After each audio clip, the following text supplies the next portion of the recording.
Okay, तो recording has started. Okay. Good evening, students.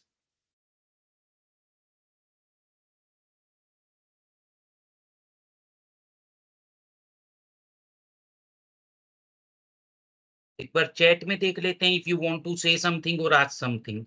तो recording has started. Now for next 2 hours you will be there with me for this particular class of management accounting.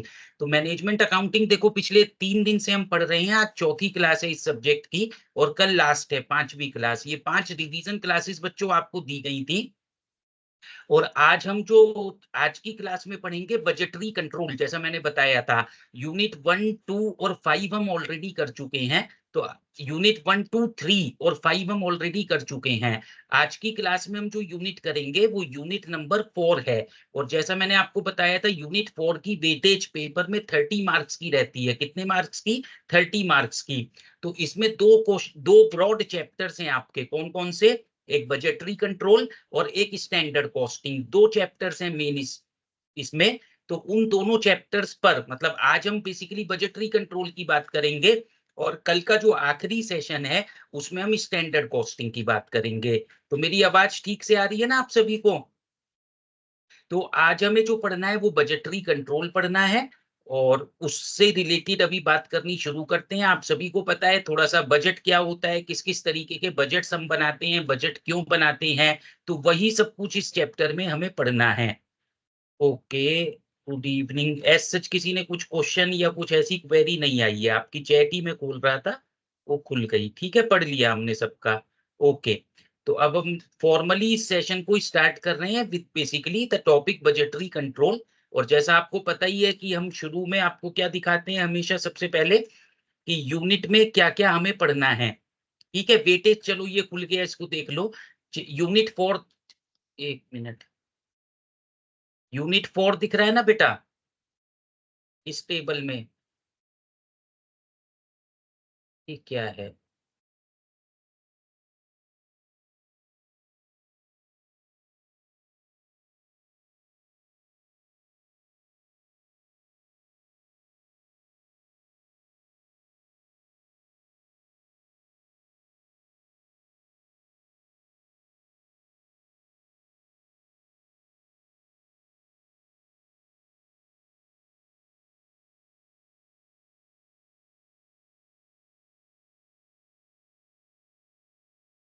एक बार खुलने दो इस file को। मैंने बता दिया है वैसे आपको, यूनिट 4 की वेटेज एग्जाम में 30 मार्क्स की है और उसमें टोटल 2 चैप्टर्स आते हैं, एक आपका स्टैंडर्ड कॉस्टिंग और एक बजटरी कंट्रोल। तो आज की क्लास में हम बजटरी कंट्रोल पर ही बात करने वाले हैं। ठीक है, ये थोड़ा सा सिस्टम समय दे रहा है आज।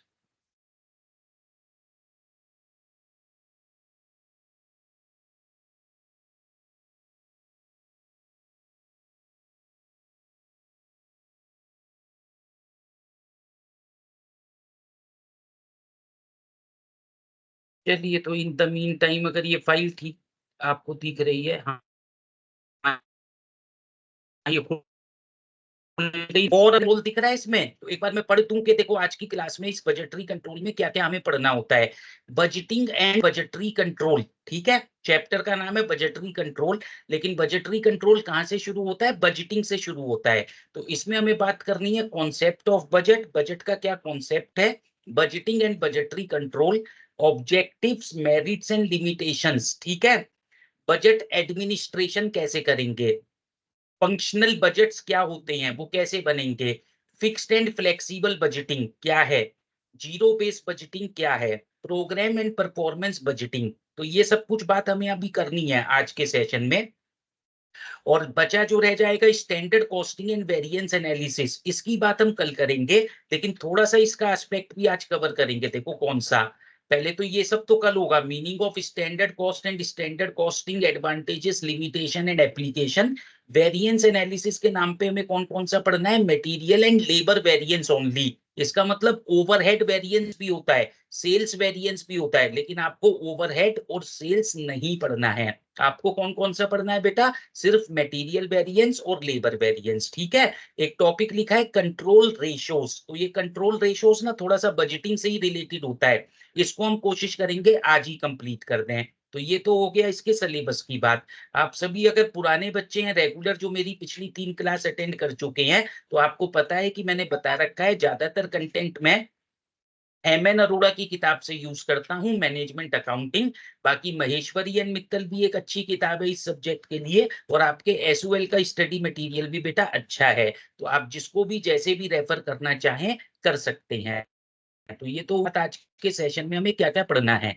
ये फाइल मैं दिखा रहा था गाइडलाइंस वाली, तो देखो इसमें लिखा है ना unit 4, budgetary control and standard costing system. इसका वेटेज कितना है? 30 मार्क्स। तो 15 नंबर का लगभग बजटरी कंट्रोल पर आना है, और लगभग 15 नंबर का स्टैंडर्ड कॉस्टिंग पर आना है। ठीक है, तो आज 15 का काम मैंने 5 दिन में यही कोशिश की है कि हर दिन आप 15-15 नंबर का काम मुझसे पढ़कर जाएं। और जिन बच्चों ने सीरियसली ये सेशन अटेंड किए हैं, वो 75 में से काफी अच्छे नंबर लेने वाले हैं पेपर में। बस प्रोवाइडेड कि आप इनको अच्छे से प्रैक्टिस और कर लें एक बार अपने लेवल पर भी, तो काफी कुछ आपको ऐसा लगेगा जो हमने क्लास में पढ़ा था वो ही सब पेपर में आया है, उसी तरह के सवाल पेपर में आए हैं। ठीक है, तो अब देखो हमारा जो बजटरिंग कंट्रोल है उस पे बात कर रहे हैं हम।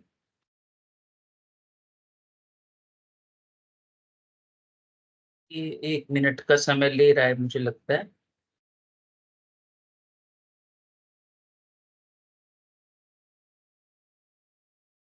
स्क्रीन क्यों हैंग है? होने तो इसको समय लेने तो।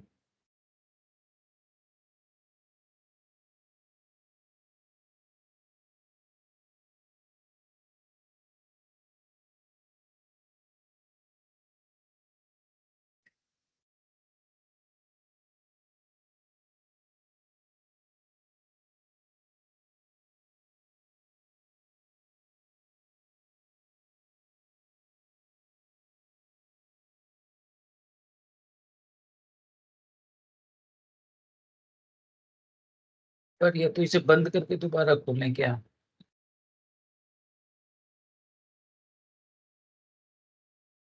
In the mean time chat में लिखो बेटा, अगर कुछ आपको कहना है किसी को, मैं देख लेता हूँ।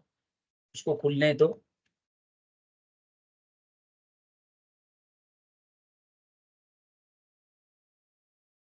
मिनिमाइज कर दो टीम्स ऐप को। ओके, तो कर देंगे, कोई बात नहीं। ठीक है, तो आप कह रहे हैं टीम्स ऐप को मिनिमाइज कर दो, ये कर दिया हमने। यहाँ से भी करें इसको? और कहाँ से मिनिमाइज करेंगे? कर तो दिया बेटे।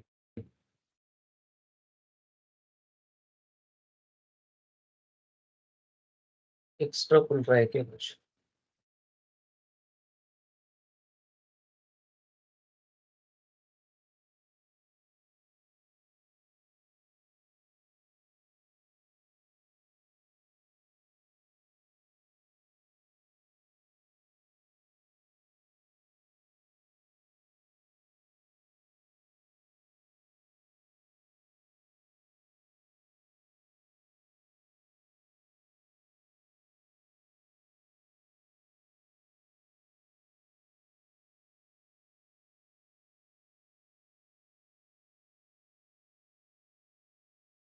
ये क्या अटक गया?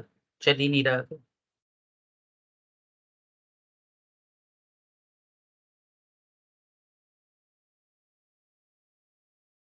सर एक बार और बता दो ओरली की कौन सा बजट करना है हमें? सेल्स बजट भी करना है, बिल्कुल करना है बेटा। सेल्स बजट भी करना है, प्रोडक्शन बजट भी करना है, कैश बजट भी करना है। ठीक है, अभी मैं करवाऊंगा सब। फ्लेक्सिबल बजट भी करना है, फिक्स्ड बजट भी करना है। ठीक है, ये तो प्रैक्टिकल वाले हैं, और थ्योरी में भी कुछ कुछ करना है, वो सब अभी आपको बताया जाएगा।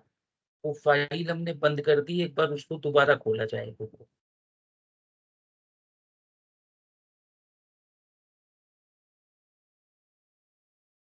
इसको बंद ही करें क्या?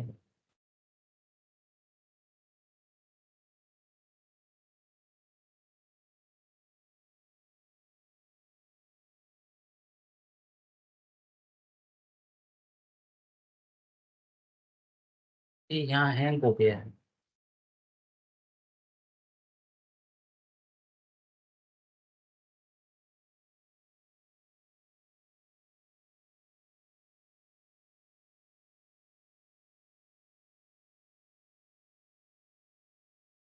मैं सही करता हूं, आप अप्रूव करो, इससे क्या मतलब है बेटे? सर ये क्या करना है?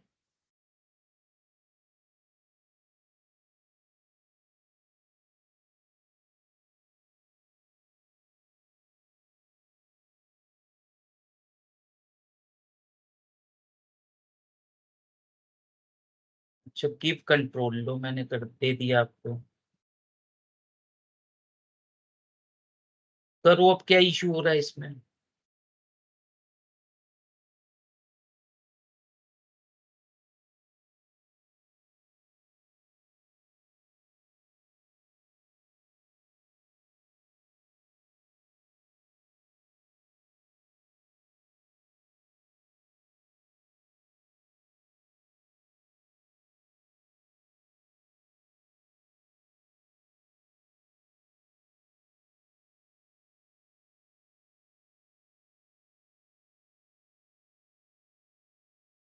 हुआ कुछ? एक बार लीव करके ही दोबारा ज्वाइन करना पड़ेगा ऐसा दिख रहा है कुछ।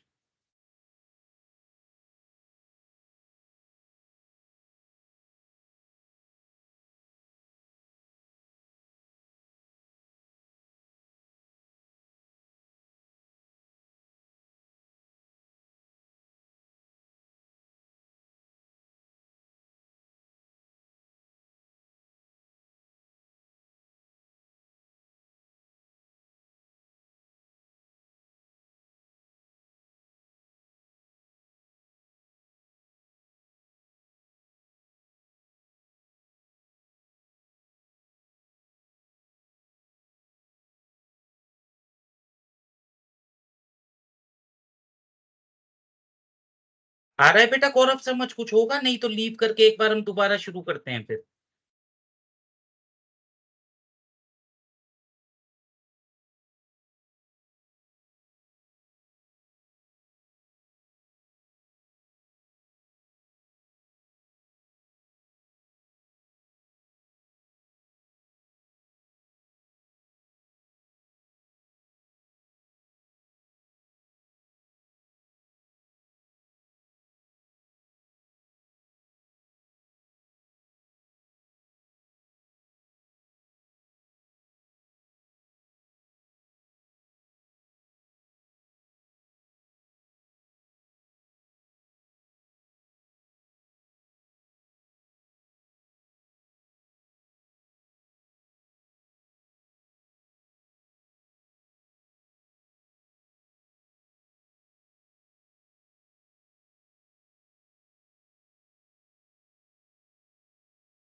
गौरव आप अब करना छोड़ दो जो कर रहे हो, रुको मुझे देखने दो। आप एक बार छोड़ दो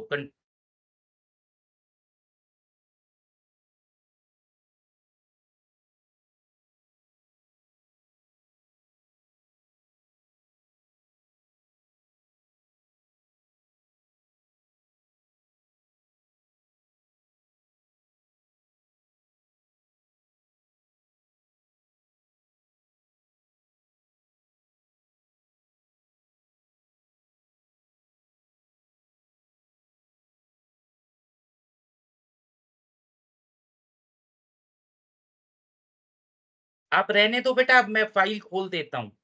वो बंद हो गया ही वो। आप छोड़ दो जो कुछ कर रहे हो। गौरव और तरंग अगर आप कुछ कर रहे हैं बेटा छोड़ दीजिए, लीव करिए। मतलब उसको करना जो प्रोसेस आप कर रहे हैं। तो let me open the file now. ठीक है? इस फाइल को हम कहाँ से ओपन करेंगे, रुकिए। ये अटका तो हुआ है, ये कहाँ बंद हुआ है? ये इशू है ना कुछ?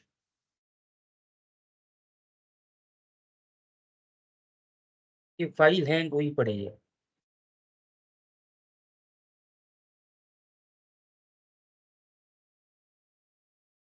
इसको दोबारा खोलते हैं। क्या होता है?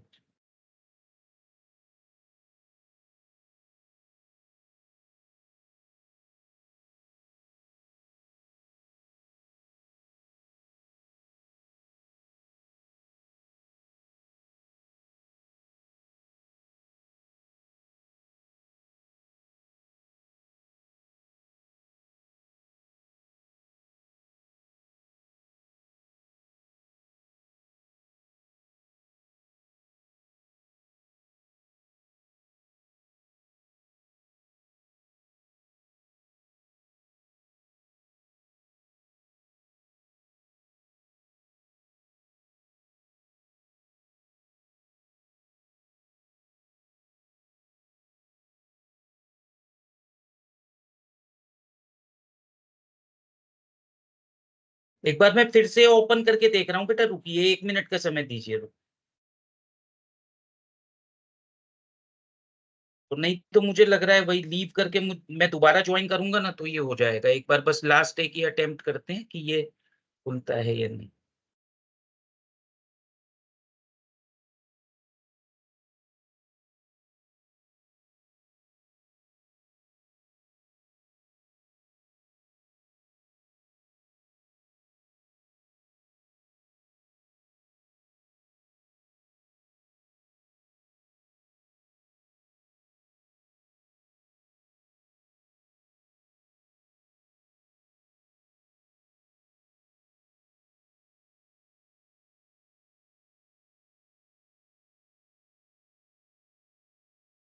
नहीं, ये वही आ गया है।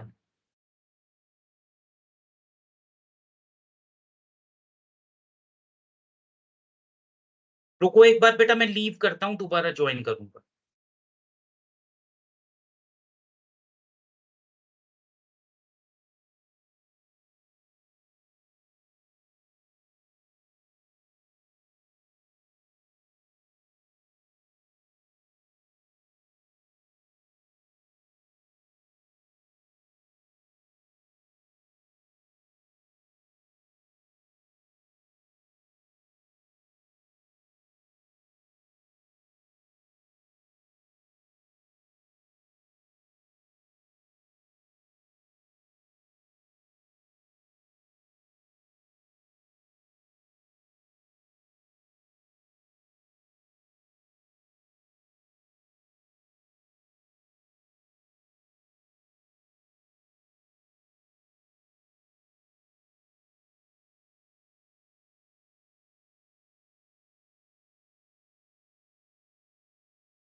हाँ जी, गुड इवनिंग स्टूडेंट्स। तो ये अभी जो है लैपटॉप ही बदलना पड़ा मुझे, पता नहीं हैंग हो गया था, क्या इशू था। अब दूसरे लैपटॉप पर हूँ मैं। ठीक है, थोड़ा सा 10 मिनट एक्स्ट्रा पढ़ा देंगे क्लास के बाद। तो ये change the laptop now, the file is getting open. Okay, with in a minute it will be ready.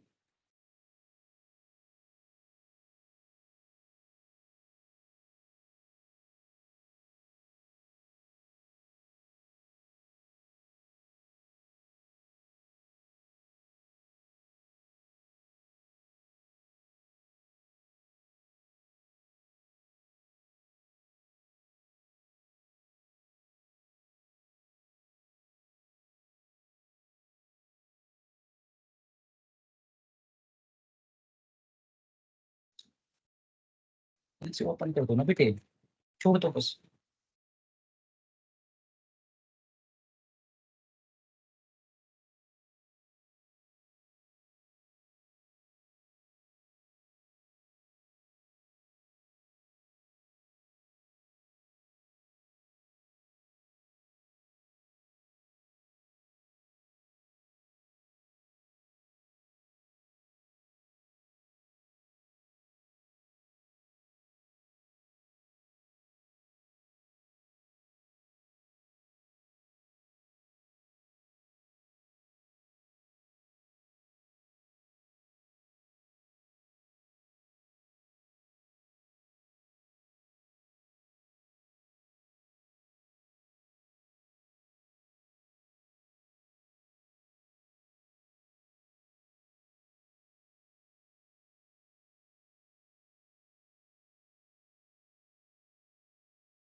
ठीक है, तो आई होप कि आपको मेरा आवाज और वीडियो सब दिख रहा है, स्क्रीन दिख रहा है।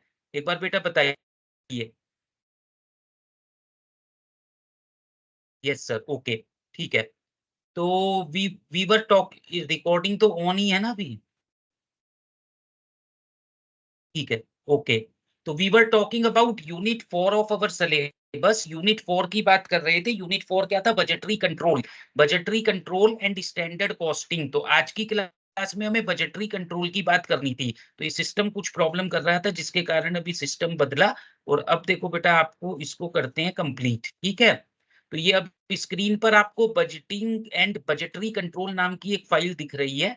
और इसको देखिए, अब एक एक करके आपको समझना है पूरा। ठीक है, तो फर्स्ट ऑफ ऑल कि बजट क्या होता है। बजटरी कंट्रोल कहां से शुरू होगा? बजट से शुरू होगा। तो budget refers to a plan relating to a definite future period of time. Budget क्या होता है? एक फ्यूचर पीरियड ऑफ टाइम के लिए हम कोई प्लान बनाते हैं।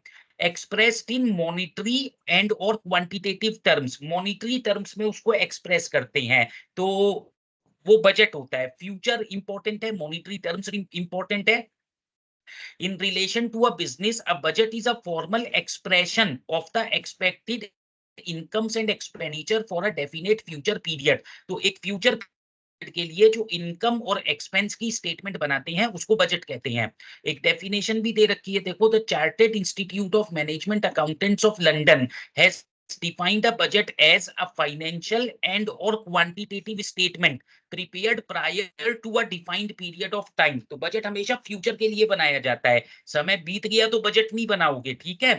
अब फाइनेंशियल और quantitative statement prepared prior to defined period of time, future के लिए बनता है। क्वांटिटेटिव स्टेटमेंट होती है of the policy to be pursued during that period, उस पीरियड में कौन सी पॉलिसी परस्यू होगी for the purpose of attaining a given objective, एक ऑब्जेक्टिव जो हम अचीव करना चाहते हैं।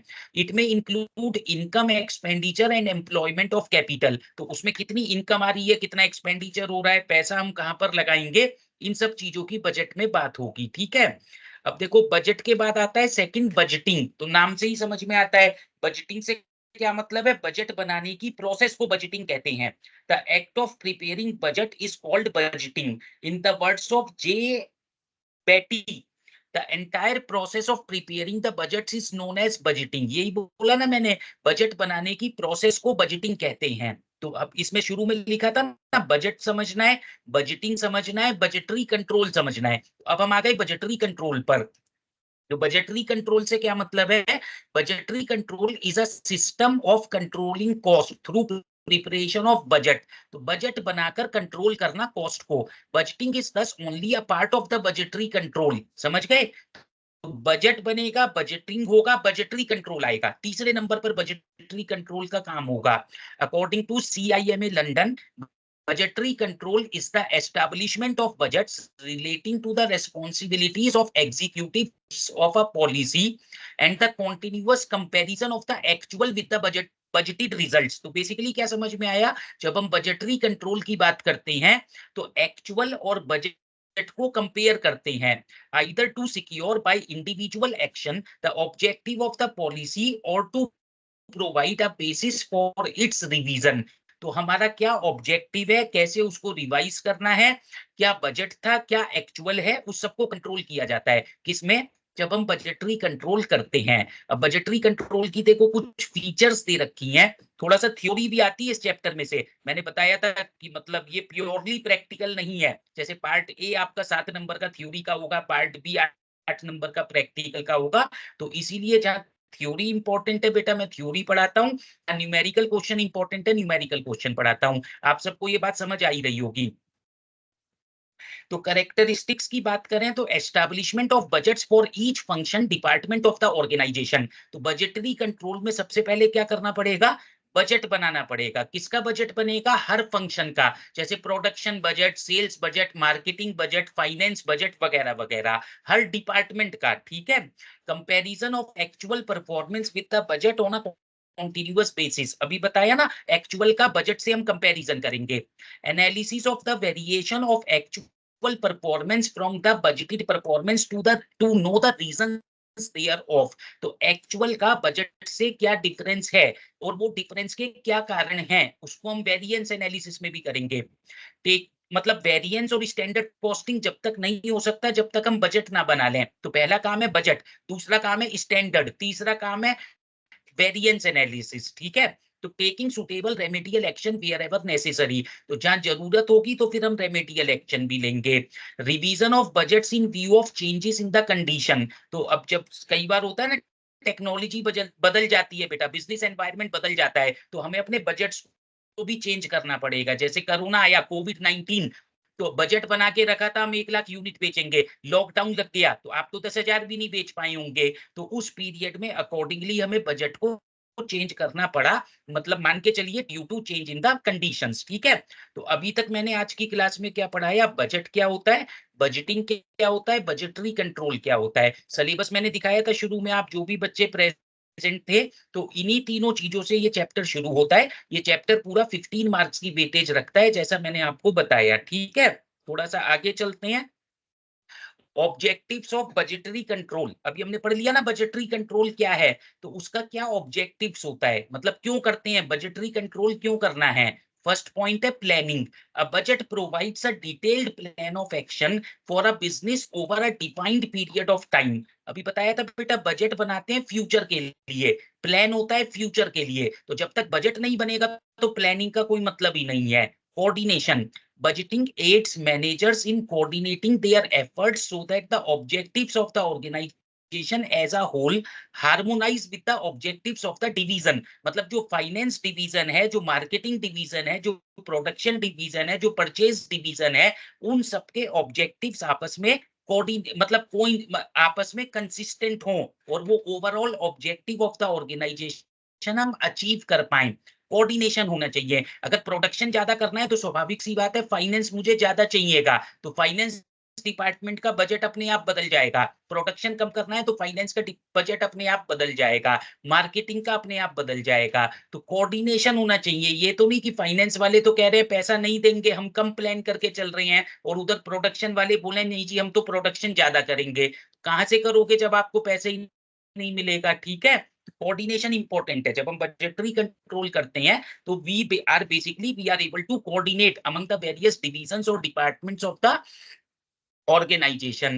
Then the third point is communication. Budget आपका कम्युनिकेशन का काम करता है, सूचना का प्रदान करता है कि बेसिकली हम क्या चाहते हैं. A budget is a communication device. The approved budget copies are distributed to all the management personnel which provides not only adequate understanding and knowledge of the programs and policies to be followed but also alerts about the restrictions to be adhered to. मतलब क्या हमें करना है, क्या हमको अगर कहीं कुछ प्रॉब्लम्स हैं उन सबको हमें ध्यान में रखते हुए ये सारी चीजों का ध्यान रखना है. फोर्थ पॉइंट क्या है, देखो motivation. Budget is a useful device for motivating managers to perform in line with the company objective. तो कंपनी का जो उद्देश्य है उसके हिसाब से आप काम करते रहें, इसके लिए आपको मोटिवेशन मिलता है कि ये बजट है. तो आप जब आपको अपना बजट पता होगा, जब आपको टारगेट पता होगा, आपने सोचा है हमें 80% नंबर लाना है, तो उसी के हिसाब से काम करोगे ना, तो मोटिवेटेड रहोगे. कंट्रोल, तो कंट्रोल कब करोगे बेटा, किसका करोगे, एक्चुअल परफॉर्मेंस का. तो कंट्रोल का मतलब जब ही आता है जब हमने कुछ बजट बना के रखा हो, कुछ प्लान हो. और जब तक प्लान ही नहीं है, बजट ही नहीं है, तो कंट्रोल का कोई मतलब नहीं रहता. तो control as applied to budgeting is systematized effort to keep the management informed of whether the planned performance is being achieved or not. तो हम अपना जो परफॉर्मेंस है वो अचीव कर पा रहे हैं या नहीं कर पा रहे हैं, ये चीज हमें समझना है. देन परफॉर्मेंस इवेल्युएशन, मेजरमेंट, उसमें भी बजट हमें काम आता है. A budget provides a useful means of informing managers how well they are performing in meeting targets they have previously helped to set. ठीक है. तो जो इन्होंने टारगेट्स रखे थे कितने अच्छे से उसको अचीव कर पा रहे हैं. तो परफॉर्मेंस इवेल्युएशन में भी बजट आपकी मदद करता है. अब देखो ये ऑब्जेक्टिव्स हमने पढ़ा था, उसी से रिलेटेड कुछ एडवांटेजेस ऑफ बजटरी कंट्रोल है, तो इसको आप पढ़ सकते हैं इजीली, कोई ऐसी दिक्कत नहीं है. किसी पॉइंट में अगर कोई प्रॉब्लम आ रही है 1 मिनट तक ये स्क्रीन पर रहेगा, ऐसी आप रीड कर लो बेटा, रेपिटेशन ही होगी. Budgeting compels the managers to think ahead, बोल रहे हैं ना बार बार, फ्यूचर ओरिएंटेड होता है, to anticipate and prepare for changing conditions. ठीक है. बजटिंग कोऑर्डिनेट्स द एक्टिविटीज, अभी बताया था ना, कोऑर्डिनेशन में मदद करता है, of various department and functions of the business. It increases production efficiency, eliminates waste and controls the cost. It pinpoints the efficiency or lack of it. तो efficiency है तो उसको बताता है कि ये काम अच्छे से हो रहा है, कम हो रहा है, खराब से हो रहा है, तो वो भी पता चलता है. Budgetary control aims at maximisation of profit through careful planning and control. तो प्रॉफिट हमारा मैक्सिमाइज होता है इससे, प्लानिंग कंट्रोल प्रॉपर रहता है. It provides a yardstick against which actual results can be compared. जो एक्चुअल रिजल्ट्स को किससे कंपेयर करोगे, बजट से कंपेयर करोगे ना. तो इसी तरीके से देखो ये कुछ और पॉइंट्स हैं. 1 मिनट के लिए अब मैं चुप हुआ, एक बार यहां तक बेटा एडवांटेजेस तक ढंग से पढ़ लो, जो भी मैंने अभी बताया. Meaning of budget, meaning of budgeting, budgetary control, objectives of budgetary control, and then advantages of budgetary control. और यहां तक अगर क्लियर है सब बच्चे तो अपना चैट में लिखिए बेटा क्लियर है. कोई डाउट है, कुछ पूछना या कहना चाहते हैं तो आप बोल सकते हैं. ठीक है.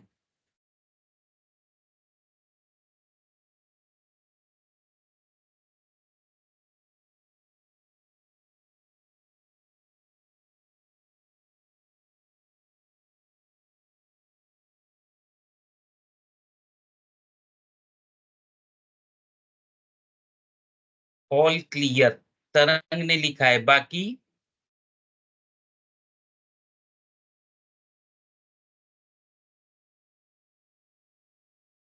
अमितेश ने भी लिखा क्लियर है, गौरव लिख रहा है। सर ऑब्जेक्टिव का लास्ट पॉइंट एक बार बता दो, अभी बताते हैं बेटा। परफॉर्मेंस इवेल्युएशन था ना। रिया ने लिखा है क्लियर है, तरंग भी लिख रहे हैं क्लियर है। शाबाश, तो कुछ जवाब आ गए हमारे पास। एक बार देखो मैं वापस आता हूँ जहां पर अभी डाउट आया है कि जी ऑब्जेक्टिव का आखिरी पॉइंट ये है ना, परफॉर्मेंस इवेल्युएशन। देखो बेटा, बजट आपको परफॉर्मेंस इवेल्युएट करने में मदद करता है, ठीक है। A budget provides a useful means of informing managers how well they are performing in meeting the targets they have previously held to set। क्या मतलब हुआ? आपने सोचा था कि हम 1 लाख यूनिट बनाएंगे, लेकिन जब साल पूरा हुआ आपने बनाई 90,000 यूनिट। तो अब आप कंपेयर करोगे ना कि 90,000 1 लाख से कम है, तो ये आपकी परफॉर्मेंस इवेल्युएशन होगा। और वो ठीक से मतलब वो खराब हुआ क्योंकि आपने कम बनाया। लेकिन अब कम क्यों बनाया, उसके रीजंस क्या है वो आइडेंटिफाई किए जाएंगे और करेक्टिव एक्शंस लिए जाएंगे for the so as to ensure that the next time in future these kinds of problem will not occur। और आपने जरूरत से ज्यादा अच्छा बनाया है तो obviously you will be given some reward, you will be मतलब you will be basically given some incentives for having the performance which is above the budget। जो बजट से ज्यादा अच्छा आपने काम किया है, तो ये कहना चाहते थे इसमें। तो आई होप कि ये बात समझ आ गई होगी अब। ठीक है, इसके बाद हम देखो लिमिटेशन ऑफ बजटरी कंट्रोल की बात करते हैं कि बजटरी कंट्रोल की कुछ लिमिटेशंस होती हैं, प्रॉब्लम्स होती हैं। पहली बात क्या है, the budget plan is based on estimates.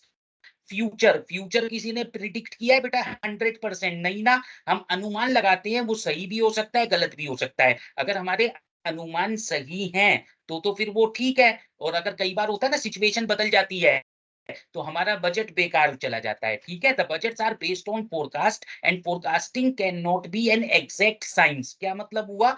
हम 100% एक्यूरेसी के साथ फोरकास्ट नहीं कर सकते हैं।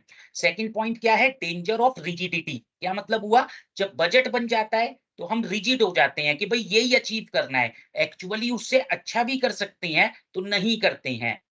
ऐसा नहीं होना चाहिए। A budget programme must be dynamic and continuously deal with the changing business condition. तो पता चला बीच में टेक्नोलॉजी बदल गई और टेक्नोलॉजी के बदलने से आप ज्यादा प्रोडक्शन कर सकते थे तो करिए, लेकिन कुछ लोग बोलेंगे नहीं जी हमारा तो बजट इतना था, हमें इतना ही करना है। तो वो सही तरीका नहीं है। ठीक है। थर्ड पॉइंट क्या है? Budgeting is only a tool of management. इससे क्या मतलब है? Budgeting does not replace management. Budget बना लिया तो इसका मतलब ये नहीं है कि मैनेजमेंट की जरूरत ही नहीं पड़ेगी। मैनेजमेंट की जरूरत है, वो रहेगी, वो थी। वो तो बजट बनाने के बाद मैनेजमेंट का काम आसान हो जाएगा। ये मैनेजमेंट के लिए एक टूल की तरह काम करता है। तो budgeting can not take the place of management but it is only a tool of management. तो ये मैनेजमेंट का प्लेस नहीं ले सकता, मैनेजमेंट की जगह नहीं ले सकता। ये मैनेजमेंट के एक टूल की तरह काम करता है। ठीक है। Opposition from staff. स्टाफ कई बार देखो जब बजट होता है ना तो इसका मतलब मुझे पहले से पता होता है ये करना है, ऐसे करना है। तो फिर उसमें मैं कई बार अपोज करूंगा क्योंकि मुझे पता है कि मेरी परफॉर्मेंस इवेल्युएट होगी। तो वो डरते हैं, कुछ लोग घबराते हैं, तो ये एक लिमिटेशन होती है। ठीक है। Employees may not like to be evaluated. कोई भी नहीं चाहता कि उसका इवेल्युएशन किया जाए and thus oppose the introduction of budgetary control system. इसलिए वो बजटरी कंट्रोल सिस्टम को अपोज करते हैं। फिफ्थ पॉइंट क्या है बेटा? Expensive technique. बजट बनाने में समय लगता है, पैसा लगता है, तो इसीलिए हम बोलते हैं कि ये एक एक्सपेंसिव टेक्निक की तरह काम करती है। ठीक है। इस तो ये बेसिकली कुछ लिमिटेशंस मैंने बताई। तो 1 मिनट ये लिमिटेशन स्क्रीन पर रहेंगी। अभी तक समझ आ गया है तो आप सभी बच्चे लगातार फिर लिखते रहिए यस सर क्लियर है। और किसी को कुछ पूछना है तो बिल्कुल अपनी चैट में लिख दो कि पूछना है, ये चीज हमें नहीं समझ में आ रही है।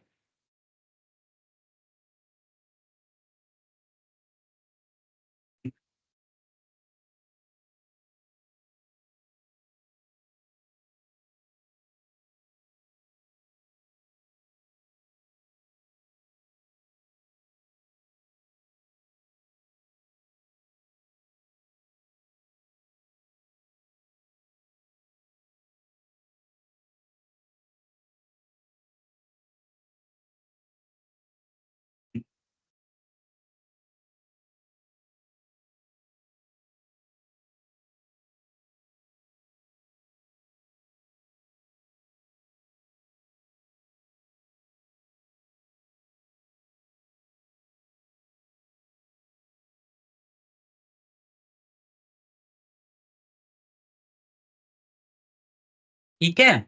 अब हम आ गए आगे, देखो कहाँ पर जो अगली काम की बात है, एक बार चैट में देख लेता हूँ कहीं कुछ किसी ने लिखा पूछने से रिलेटेड, नहीं तो अभी आगे चल ही रहे हैं।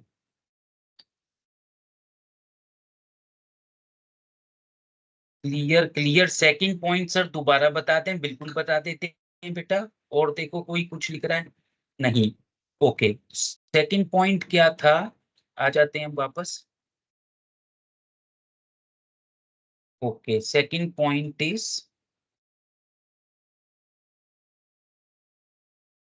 Danger of rigidity. अभी मैंने बताया था ना बेटा एग्जाम्पल के साथ, कई बार हमें लगता है जब बजट बन गया तो उस बजट को पालन करना है स्ट्रिक्टली। जैसे हमने सोचा 1 लाख यूनिट बनानी है, ये बजट बनाया, तो 1 साल की 1 लाख यूनिट बननी चाहिए। लेकिन कई बार क्या होता है कि जब हमारा एनवायरमेंट चेंज हो जाता है, टेक्नोलॉजी चेंज हो जाती है और ज्यादा अच्छा हम बना सकते हैं, पता चला 1 लाख से ज्यादा भी बना सकते हैं, तो नहीं बनाएंगे। क्यों? क्योंकि हमारा बजट 1 लाख है, या कम बन रही है तो भी हमें डर रहेगा, घबराहट रहेगी कि हमारा ये बजट था। तो रिजिडिटी मतलब जैसे वो एक चीज लकीर के फकीर जो बोलते हैं कि हमने जो कह दिया वही करना है, उससे कम हो रहा है तो वो भी नहीं करना, ज्यादा हो रहा है तो वो भी नहीं करना। तो ये रिजिडिटी वाली प्रॉब्लम आती है कई बार। बजट रिजिड नहीं होना चाहिए, क्या होना चाहिए? फ्लेक्सिबल होना चाहिए। बिजनेस एनवायरनमेंट के बदलने से, सिचुएशन के बदलने से हमें बजट में अकॉर्डिंगली चेंज कर देना चाहिए। तो ये एक लिमिटेशन है। देखो मैं पढ़ देता हूं, budget programme must be dynamic. Dynamic मतलब जो लगातार बदलता हो, and continuously deal with changing business condition. तो जैसे बिजनेस कंडीशन बदलती है उसी हिसाब से हमें अपने बजट को बदलना पड़ेगा। Budgets will lose much of their usefulness if they acquire rigidity and not revised with the changing circumstances. ठीक है, तो बजट बेकार हो जाता है अगर हम उसको रिवाइज ना कर रहे हो। जब समय बदल रहा है, परिस्थितियां बदल रही हैं, तो उसके हिसाब से हमें बजट को भी बदलना पड़ेगा। और अगर हम नहीं बदलेंगे तो वो बजट की यूजफुलनेस खत्म हो जाएगी, बेकार हो जाएगी, फिर वो बजट किसी काम का नहीं बचेगा। ठीक है, तो आई होप ये बात समझ आ गई होगी। और अब देखो नेक्स्ट हेडिंग पर आते हैं हम, बजट एडमिनिस्ट्रेशन। ये बजट बनेगा कैसे, क्या क्या करना पड़ता है, तो बहुत ब्रीफली देखो इसके बारे में बात करेंगे। सबसे पहले बजट सेंटर बनाओगे, ठीक है। तो जैसे budget centre is a section of an organisation और of an undertaking for which a separate budget is prepared. जैसे हम सेल, बजट सेंटर में भी अ डिपार्टमेंट और अ पार्ट। तो बजट सेंटर एक पहले बनाएंगे जिसके लिए हम बजट बनाएंगे। For example in preparation of purchase budget, the purchase manager has to be consulted. जैसे वो बोल रहा है, तो मतलब परचेज एक सेंटर हो सकता है आपका, सेल्स एक सेंटर हो सकता है, ये कहना चाहते हैं। तो पहले आपको जैसे रेस्पॉन्सिबिलिटी सेंटर नहीं बताए थे बेटा, revenue centre, cost centre, investment centre, profit centre. तो इसी तरह हमें पहले बजट सेंटर बनाने पड़ेंगे, किस किस सेंटर पर, किस किस सेक्शन पर हम बजट बनाने वाले हैं। Introduction of adequate accounting records. बिना अकाउंट्स के बजट बनेगा क्या? बिल्कुल भी नहीं बनेगा। आपको बताया था ना मैंने, इसमें क्वांटिटेटिव टर्म्स यूज करते हैं हम, फ्यूचर के लिए ये बजट बनता है। The accounting system should be so designed as to be able to record and analyze the information required। तो जो information required है उसको वो analyze कर सके, record कर सके।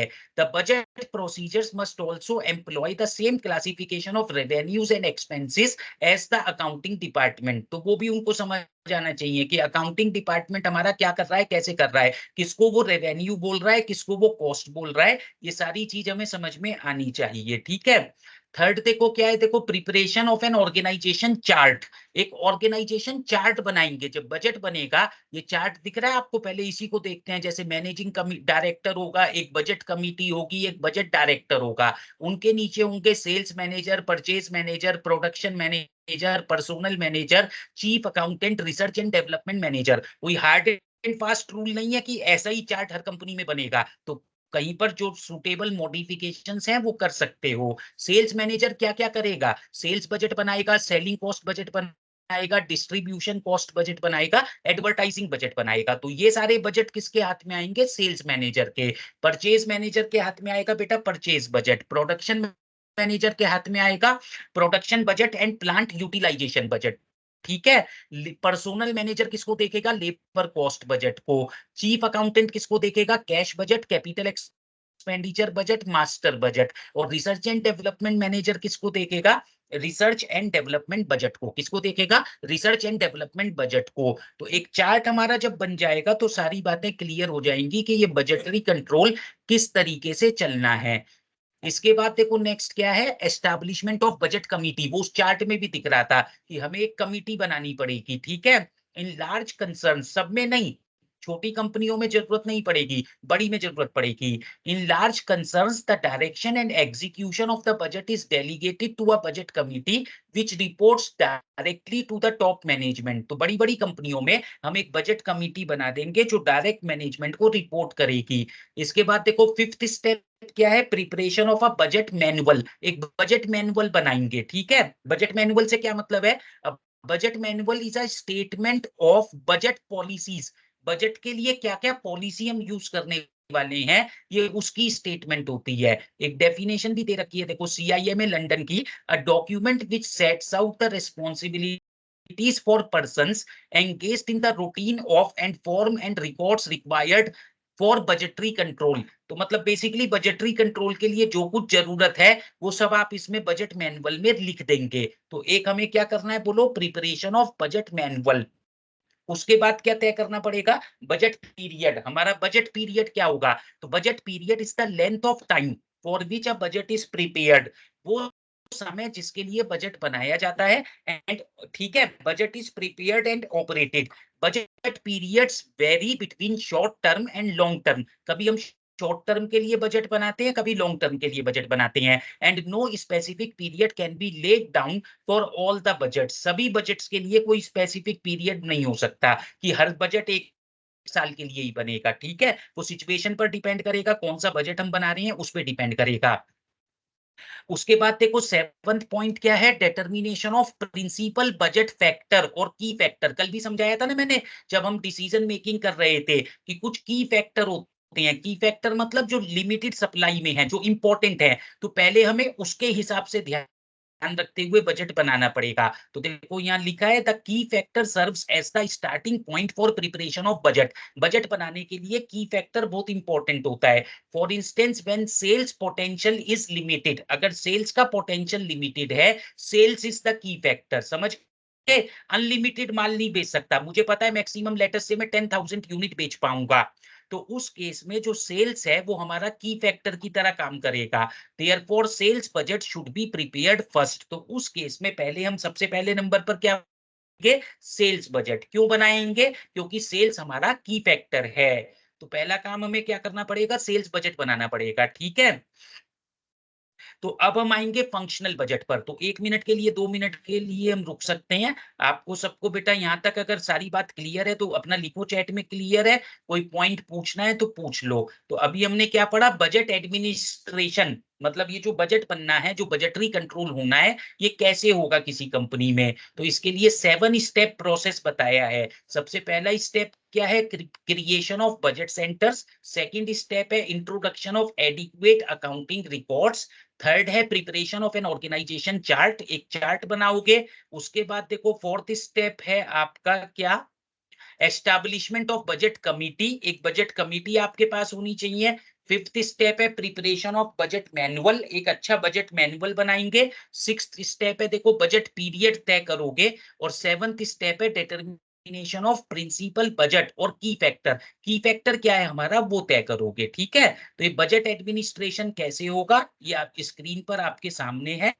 अगर क्लियर है तो बेटा सब लोग क्लियर लिखो चैट में, कुछ डाउट है, कुछ पूछना चाहते हो तो आप पूछ सकते हो। अब बेसिकली हम न्यूमेरिकल एस्पेक्ट पर आएंगे। अगले 1 घंटे लगभग हमें न्यूमेरिकल करना है, थ्योरी वाला काम मैक्सिमम हमने इस चैप्टर का कर लिया, ठीक है। तो कुछ कुछ थ्योरी है बिल्कुल मिनिमम बीच में, लेकिन प्राइमरीली अब हम जो पढ़ेंगे वो प्रैक्टिकल एस्पेक्ट पढ़ेंगे, ठीक है। तो अभी मुझे जवाब जो मिले हैं, एक तो अमितेश ने लिखा है क्लियर है, तरंग ने लिखा है क्लियर है, बाकी बच्चे कहाँ हैं? गौरव ने भी लिखा क्लियर है। कुछ पूछना है तो बेटा पूछ लो। क्लियर गौरव ने लिखा, आकाश भी लिख रहे हैं क्लियर है।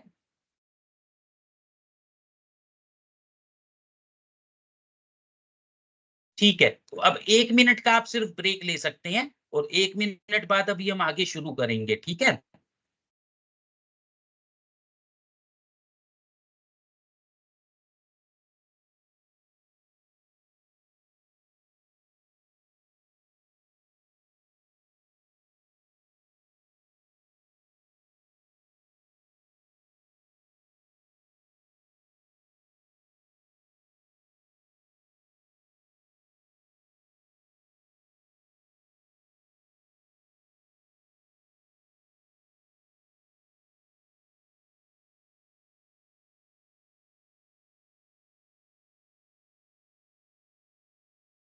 हाँ जी, तो अब हम आगे चल सकते हैं। कहाँ पर थे हम? यहाँ पर। ठीक है बेटे। तो अब हो गई बात शुरू फंक्शनल बजट्स की। क्या है ये heading? Functional budget. A functional budget is one which relates to a particular function of the organisation. Organisation के बहुत सारे फंक्शंस होते हैं ना, वही जैसे production, sales, marketing, finance, personnel. तो ये सारे फंक्शंस के जो बजट बनते हैं वो फंक्शनल बजट्स कहलाते हैं। तो sales budget, production budget, purchase budget etcetera, these are the components of master budget. ये सारे बजट अगर इकट्ठा करते हैं तो एक मास्टर बजट बन जाता है। Specific functional budgets to be prepared in a business vary from organisation to organisation. तो देखो यहाँ नाम देख सकते हो आप, टाइप्स ऑफ फंक्शनल बजट, किस तरीके के फंक्शनल बजट बनते हैं। Sales budget, production cost budget, raw material budget, purchase budget, labour budget, production overhead budget, selling and distribution cost budget, administration cost budget, cash budget and capital expenditure budget. ठीक है, तो इनमें से कुछ examples हम करेंगे। सेल्स बजट की बात करेंगे, प्रोडक्शन बजट की बात करेंगे, प्रोडक्शन कॉस्ट बजट की भी बात करेंगे, रॉ मटेरियल बजट की भी बात करेंगे, परचेज बजट की भी बात करेंगे। तो पहले पांचों किए जाएंगे अभी क्लास में, जो ज्यादा इंपॉर्टेंट है। इसके बाद जो नेक्स्ट वाला है, देखो कौन सा, कैश बजट 10th नंबर पर आपको जो दिख रहा है, पहले 5 और फिर 10वें नंबर पर जो कैश बजट है। तो ये 6 इनमें से ज्यादा इंपॉर्टेंट है, ठीक है, जिनके सवाल पहले पेपर में आते रहे हैं। तो उन पर हम न्यूमेरिकल क्वेश्चंस भी अभी डिस्कस करेंगे। ठीक, तो स्टार्टिंग फ्रॉम फर्स्ट पॉइंट क्या है? Sales budget. तो sales budget is a statement of planned sales in terms of quantity and value. तो सेल्स बजट से क्या मतलब होता है? कितनी हमारी प्लान्ड सेल्स होगी, कितने रुपए का माल बेचूंगा या कितनी यूनिट बेचूंगा। तो ये हमें सेल्स बजट में तय करना होगा। और आप सबने देखो 11th में बेटा एक फॉर्मूला पढ़ा था ना, opening stock plus purchases minus closing stock. तो उससे तो क्या निकल कर आता था? प्रोडक्शन, कि हमने कितनी यूनिट्स बनाई है। Opening stock plus purchases minus closing stock. अब करना होगा उल्टा, सेल्स दे रखी होगी मान लो, तो यहाँ तो खैर हमें सेल्स बजट बनाना है, ठीक है। तो अभी देखो सीधा सीधा सवाल पर आ जाते हैं। प्रोडक्शन बजट भी एक सेंटेंस इन्होंने लिखा है, देखो पढ़ लो। The production budget is a plan of production for the budget period. कितनी यूनिट्स हमें बनानी है, ठीक है। थ्योरीज का आप देख लेंगे। अब हम सीधा पहले प्रैक्टिकल पर ही आते हैं। देखो ये एक एग्जांपल दिया हुआ है, 2.1 लिखा भी है ना, देखो बीकॉम ऑनर्स दिल्ली में आया है, बीकॉम के पेपर में भी आया है, इसी तरह के सवाल आते हैं अक्सर। मैंने पहले भी बताया है, जो भी कुछ मैं क्लास में डिस्कस कर रहा हूँ वो सभी इंपॉर्टेंट चीजें हैं एग्जामिनेशन पॉइंट ऑफ व्यू से। The following information has been made available from the records of Precision Tools Limited for the 6 months of 2011 and the sales of January 2012 in respect of product X। ठीक है, तो product X है, उसके बारे में ये 6 महीने की जानकारी दे रखी है। कब की बोलो, ठीक है। पढ़ो एक बार। The units to be sold in different months, July, August, September, October, November, December, January. तो टोटल इन 7 महीने में इतनी इतनी यूनिट्स आप बेचेंगे, ये यहाँ पर लिखा हुआ है। There will be no work in progress at the end of any month, कोई वर्क इन प्रोग्रेस नहीं होगा। तो ये जो दे रखा है आपको, क्या दे रखा है? The units to be sold, कितनी सेल्स हमारी रहने वाली है। अब पढ़ो, finished units equal to half the sales of the next month will be in stock at the end of every month. क्या मतलब हुआ बेटा? जुलाई में क्लोजिंग स्टॉक कितना रखोगे? अगले महीने का आधा, अगले महीने की सेल्स का आधा। तो अगस्त की सेल्स कितनी दिख रही है? 1100, उसका आधा करोगे 550। तो ये जुलाई का तो क्लोजिंग स्टॉक बनेगा। तो जो जुलाई का क्लोजिंग स्टॉक है वो अगस्त का ओपनिंग स्टॉक हो जाएगा। तो जुलाई का क्लोजिंग स्टॉक कितना हुआ बोलो? 550। अगस्त का ओपनिंग स्टॉक कितना हुआ? 550। इसी तरह अगस्त में जब देखोगे, अगला महीना कौन है? सितंबर, 1700 का आधा करोगे तो 850। तो अगस्त का क्लोजिंग स्टॉक बनेगा बेटा 850 और सितंबर का ओपनिंग स्टॉक बनेगा 850। तो मेरे ख्याल से ये बात समझ आ गई होगी। जुलाई का भी क्लोजिंग स्टॉक तो बताया था ना मैंने 550, वही अगस्त के हिसाब से।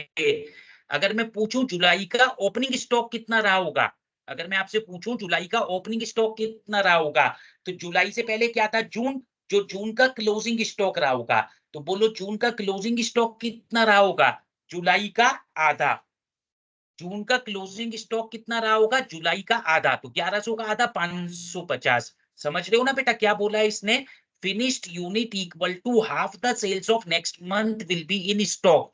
अगले महीने की सेल्स का आधा हमें रखना है, ठीक है, क्लोजिंग स्टॉक। तो जो इस महीने का क्लोजिंग है अगले का ओपनिंग हो गया, तो जुलाई से दिसंबर तक तो सब आराम से बन जाएगा, closing opening closing opening closing opening. Problem कहां पर आएगी, जब आप सोचेंगे जुलाई का ओपनिंग स्टॉक कितना है, वो कैसे समझ में आएगा, जो जून का क्लोजिंग स्टॉक रहा था वही तो जुलाई का ओपनिंग होगा ना बेटा। और जुलाई का जून का क्लोजिंग क्या रहा होगा, जो जुलाई की सेल्स का आधा होगा, जो जुलाई की सेल्स का आधा होगा। तो जुलाई की सेल्स है 1100, तो उसका आधा 550 का हमने जून में क्लोजिंग स्टॉक बनाया होगा। तो जून में जो क्लोजिंग स्टॉक बनाया होगा, एक मिनट, ओके, तो जून में जो हमने क्लोजिंग स्टॉक बनाया होगा वो हमारा जुलाई का क्या हो जाएगा, ओपनिंग स्टॉक। तो यही सारी बातें समझनी थी, ठीक है। अब फोर्थ पार्ट देखो, फोर्थ पॉइंट्स में क्या कह रहा है ये, budgeted production and production cost for the year are as follows. Production भी दे रखा है मुझे, यूनिट्स में इतना मुझे करना है, बजटेड। डायरेक्ट मटेरियल की कॉस्ट है 10 रुपए, डायरेक्ट वेजेस की कॉस्ट है 4 रुपए, टोटल फैक्ट्री ओवरहेड है हमारे 88,000 रुपए के। तो देखो ये हमसे क्या क्या चाहता है इस एग्जाम्पल में, you are required to prepare production budget for the 6 months of 2011। तो 6 महीने का बेटा प्रोडक्शन बजट बनाना है। कितनी यूनिट बनेंगी, मैंने बताया था ना, प्रोडक्शन बजट कैसे बनेगा, सेल्स में क्लोजिंग स्टॉक जोड़ लो और ओपनिंग स्टॉक घटा दो। अब वो क्लोजिंग कैसे निकलेगा, ओपनिंग कैसे निकलेगा, मैंने पूरा समझाया है। देखो एक बार पहले फर्स्ट पार्ट को सॉल्यूशन में देख लो। ये क्या बना हुआ है, देखो प्रोडक्शन बजट जुलाई अगस्त सितंबर अक्टूबर नवंबर दिसंबर। पहले तो सेल्स वहीं से उतार लेंगे, 11 11 17 19 25 23। देखो ये दे रखा है, सेल्स कितनी है, 11 11 17 19 25 23। ये हमने 6 महीने की सेल्स लिख दी। अब उसके बाद समझा जो मैं रहा था, क्लोजिंग स्टॉक्स कैसे निकलेंगे, जुलाई में अगस्त का आधा, अगस्त में सितंबर का आधा, सितंबर में अक्टूबर का आधा, दिसंबर में जनवरी का आधा। तो क्लोजिंग स्टॉक तो निकल ही आएगा। जब ओपनिंग स्टॉक घटाओगे तो जुलाई का जो क्लोजिंग था 550, वो अगस्त का ओपनिंग, अगस्त का जो क्लोजिंग था 850, वो सितंबर का ओपनिंग, इसी तरीके से चलेगा। तो बस एक जुलाई का कहां से निकलेगा, जो जून का क्लोजिंग रहा होगा। जून का क्लोजिंग क्या रहा होगा, जो जुलाई की सेल्स का आधा होगा। यहाँ पर ये दिमाग लगाना है, ठीक है। तो एस्टिमेटेड सेल्स में ये फॉर्मूला याद कर लो, प्रोडक्शन कभी भी मुझे निकालना हो, प्रोडक्शन इन यूनिट्स तो कैसे निकलता है, एस्टिमेटेड सेल्स में क्लोजिंग स्टॉक हम जोड़ देते हैं और ओपनिंग स्टॉक घटा देते हैं। तो बेटा हमें समझ आया, जुलाई में 1100 यूनिट बनानी पड़ेंगी, अगस्त में हमें 1400 यूनिट बनानी पड़ेंगी, सितंबर में 1800 बनानी पड़ेंगी, अक्टूबर में 2200, नवंबर में 2400, दिसंबर में 2150। इन सबको जोड़ दो, तो इसका मतलब कितनी यूनिट हमें टोटल बनानी है, 11,050 यूनिट। कितनी यूनिट बनानी है बेटा, ये अभी बना क्या, प्रोडक्शन बजट। क्या बना ये, प्रोडक्शन बजट। इन 6 महीने में हर महीने में कितनी कितनी यूनिट बनानी है, तो वो निकल गया, और टोटल यूनिट कितनी बनानी है वो निकल गया। तो टोटल 11,050 यूनिट बनानी है। अब सेकंड पार्ट पढ़ो, ये क्या कह रही हैं, summarise production cost budget for the same period. अभी तक तो प्रोडक्शन बजट बना था, वो यूनिट्स में बना था। अब हमें बनाना है प्रोडक्शन कॉस्ट बजट, प्रोडक्शन की कॉस्ट क्या होगी, ठीक है। तो हमने तो 11,050 निकाला है ना, उसी का बनेगा, ठीक। तो मटेरियल की 10 है, 10 से मल्टीप्लाई कर दोगे, वेजेस का 4 है, 4 से मल्टीप्लाई कर दोगे, और जो फैक्ट्री ओवरहेड है वो कैसे निकलेगा। ये देखो प्रोडक्शन पहले 22,000 हमने अनुमान लगाया था, 88,000 का होना चाहिए था। तो 88,000 को 22,000 से डिवाइड करो तो 4 पर यूनिट बनाइए, क्या बना बोलो, 4 पर यूनिट। हमने कितनी यूनिट बनाई है, 11,050, तो बस उससे मल्टीप्लाई कर देंगे। तो एक बार देखो, पहले हमने प्रोडक्शन बजट बनाया है यूनिट्स में, अब हम बना रहे हैं प्रोडक्शन बजट कॉस्ट में, रुपीज में। तो डायरेक्ट मटेरियल देखो बेटा, 11,050 को 10 से मल्टीप्लाई किया, ये ऊपर दे रखा है ना। डायरेक्ट वेजेस में 4 से किया होगा 11,050 को। फैक्ट्री ओवरहेड में क्या किया है, 11,050 को 4 से ही करेंगे। ये 4 कैसे निकलेगा, जो फैक्ट्री ओवरहेड थे मेरे 88,000 के थे, ये कब थे, जब मैं 22,000 यूनिट का अनुमान लगा रहा था। तो पर यूनिट हो गया 4, मैंने एक्चुअली 11,050 यूनिट बनाई है, तो 11,050 से मल्टीप्लाई करेंगे 4 को, तो उससे ये निकल आएगा बेटा फैक्ट्री ओवरहेड। अब इन तीनों को जोड़ लोगे, मटेरियल, वेजेस और फैक्ट्री ओवरहेड, तो जोड़कर कितना आएगा, 1,98,900। ये हमारा क्या निकला है बेटा, प्रोडक्शन कॉस्ट बजट। क्या निकला है, प्रोडक्शन कॉस्ट बजट। तो एक ही सवाल में हमने दो पार्ट कर लिए, एक तो प्रोडक्शन बजट बनाना सीख लिया, एक प्रोडक्शन कॉस्ट बजट बनाना सीख लिया। तो अगले 2 मिनट ये क्वेश्चन आपके स्क्रीन पर रहेगा, बिल्कुल ध्यान से सवाल को पढ़ लो, इसमें कोई दिक्कत है तो पूछ लो, और क्लियर है तो बेटा वहाँ पर लिखो अपना चैट में क्लियर है, ठीक है? अगले 2 मिनट ये क्वेश्चन आपके स्क्रीन पर रहेगा, इसको बिल्कुल ध्यान से आप देखेंगे। तो जब मैं ये वीडियो बंद करता हूँ तो स्क्रीन तो दिखता रहता होगा ना आपको?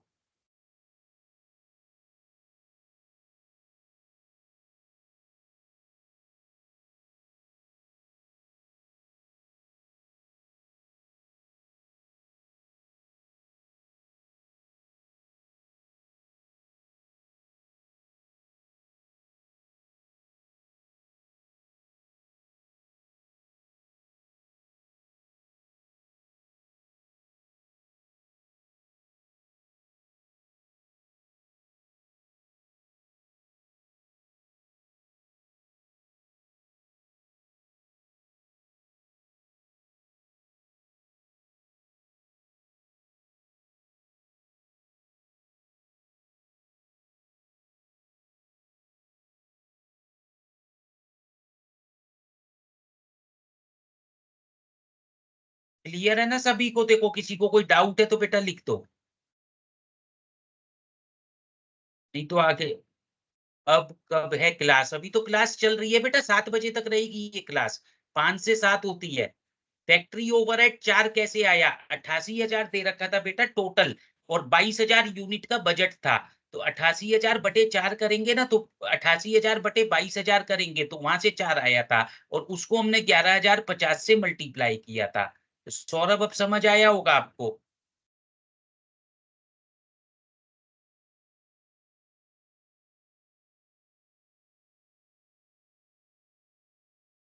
क्लियर हुआ सौरभ? देखो 88,000 था टोटल फैक्ट्री ओवरहेड, और वो किस बजट पर दे रखा था?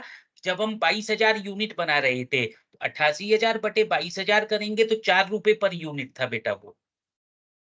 और लेकिन एक्चुअली हमें 11,050 बनाना है, तो उस पर हमने निकाल दिया। ठीक है, तो अब हम आगे चलते हैं। देखो इसमें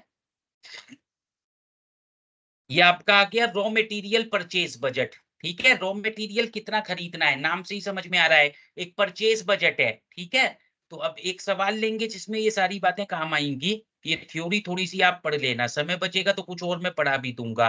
अब थोड़ा सा न्यूमेरिकल पर ही हम फोकस करके चल रहे हैं अगले 1 घंटे के लिए। तो देखो इस सवाल में क्या बात हो रही है? The sales manager of Mahindra and company limited reports that next year he expects to sell 50,000 units of a certain product. क्या मतलब हुआ? सेल्स मैनेजर है कोई महिंद्रा एंड कंपनी का, वो कहता है कि नेक्स्ट ईयर मुझे कितनी यूनिट बेचनी है? 50,000। ठीक है, जैसे सेल्स अभी दे रखी थी पिछले सवाल में भी। The production manager consults the store keeper and cast his figures as follows. Two kinds of raw material A and B are required for manufacturing the product. Product को बनाने के लिए बेटा दो मटेरियल चाहिए हमें।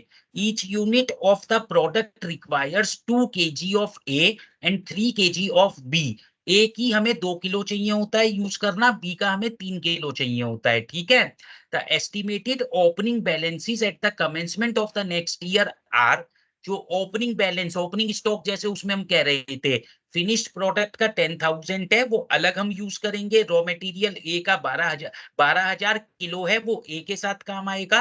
रॉ मटेरियल बी का बेटा 15,000 किलो है, वो बी के साथ काम आएगा। The desirable closing balances at the end of the next year are. ये क्लोजिंग स्टॉक दे रखे हैं। जो फिनिश्ड गुड्स का तो 14,000 है, ए वाले का 13,000 है, बी वाले का 16,000 है। ठीक है, आपसे क्या चाहता है?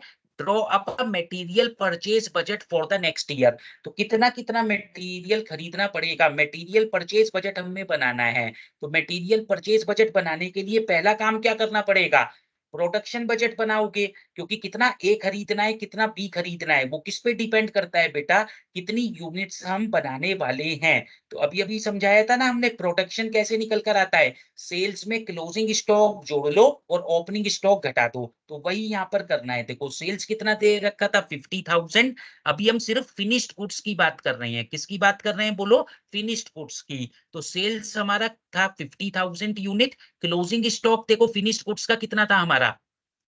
फिनिश्ड गुड्स का क्लोजिंग स्टॉक देखो कहीं लिखा हुआ है ना, each unit of product the estimated opening balance दे रखा है, ओपनिंग फिनिश्ड गुड्स का है 10,000, ओपनिंग स्टॉक तो घटाने को बोला था 10,000 घटा दिया, और डिजायरेबल क्लोजिंग स्टॉक जो था फिनिश्ड गुड्स का कितना था बोलो, 14,000। तो 14,000 जोड़ लेंगे, तो 50 में 14 जोड़ा 64, 64 में से 10 घटाया 54। तो इसका मतलब कितनी यूनिट हमें बनानी है, 54,000 यूनिट्स बनानी है। कितनी यूनिट्स बनानी है, 54,000 यूनिट्स बनानी है, 54,000, ठीक है। तो ये हमारी प्रोडक्शन क्वांटिटी निकल आई। क्लियर। तो आप एक फॉर्मूला बिल्कुल अच्छे से याद कर लो, जब भी हमें प्रोडक्शन यूनिट्स निकालना हो तो हम क्या करेंगे, सेल्स यूनिट्स में क्लोजिंग स्टॉक जोड़ देते हैं, ओपनिंग स्टॉक घटा देते हैं। दोनों सवाल में यही किया गया है। अब देखो 54,000 यूनिट बनानी है।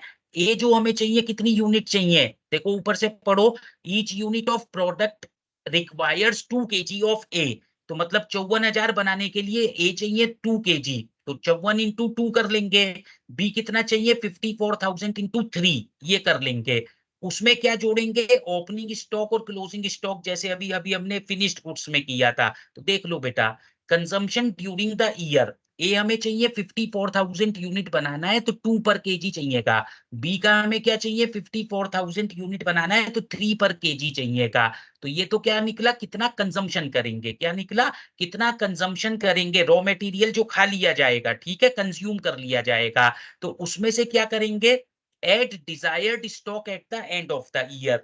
इतना तो हम कंज्यूम करने वाले हैं, कितना हम स्टॉक करके रखने वाले हैं, क्लोजिंग स्टॉक, वो क्वेश्चन में दे रखा था। देखो देखो यहाँ पर दे रखा है ना, closing stock, the desirable closing balances at the end of the year are finished goods का 14,000, वो तो हो गया, ए का 13, बी का 16। तो 13 जुड़ेगा ए में और 16 जुड़ेगा बी में, ये दिख रहा है बेटा।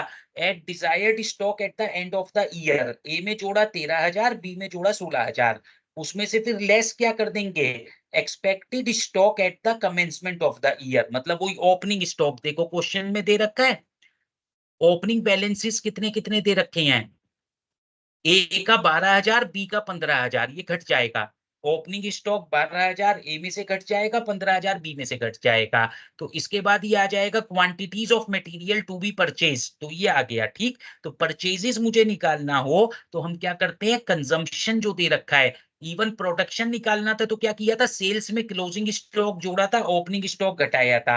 वो तो कब किया था, जब प्रोडक्शन निकालना था। यहाँ पर हमें क्या करना है, कितनी यूनिट खरीदनी पड़ेंगी, quantity of material to be purchased. तो बहुत सीधी सी बात है, जितना हमें प्रोडक्शन में चाहिए प्लस जो बचा के रखना है वो, और उसमें से क्या घटा दो, जो ओपनिंग स्टॉक ऑलरेडी हमारे पास अवेलेबल है वो इसमें से घटा दोगे, ठीक है। तो अब देखो अगले 2 मिनट ये क्वेश्चन आपके स्क्रीन पर रहने वाला है, एक बार आप इसको बिल्कुल ध्यान से देख लें।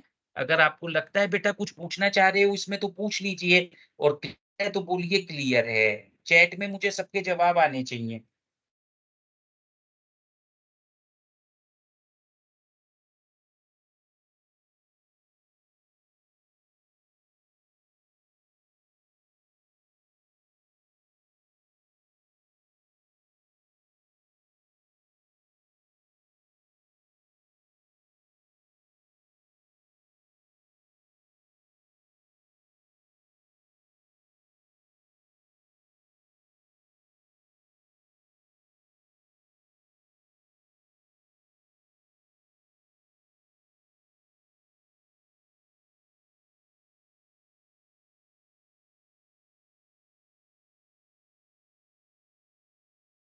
ठीक है, एक बार देखें क्या जवाब आए आपके।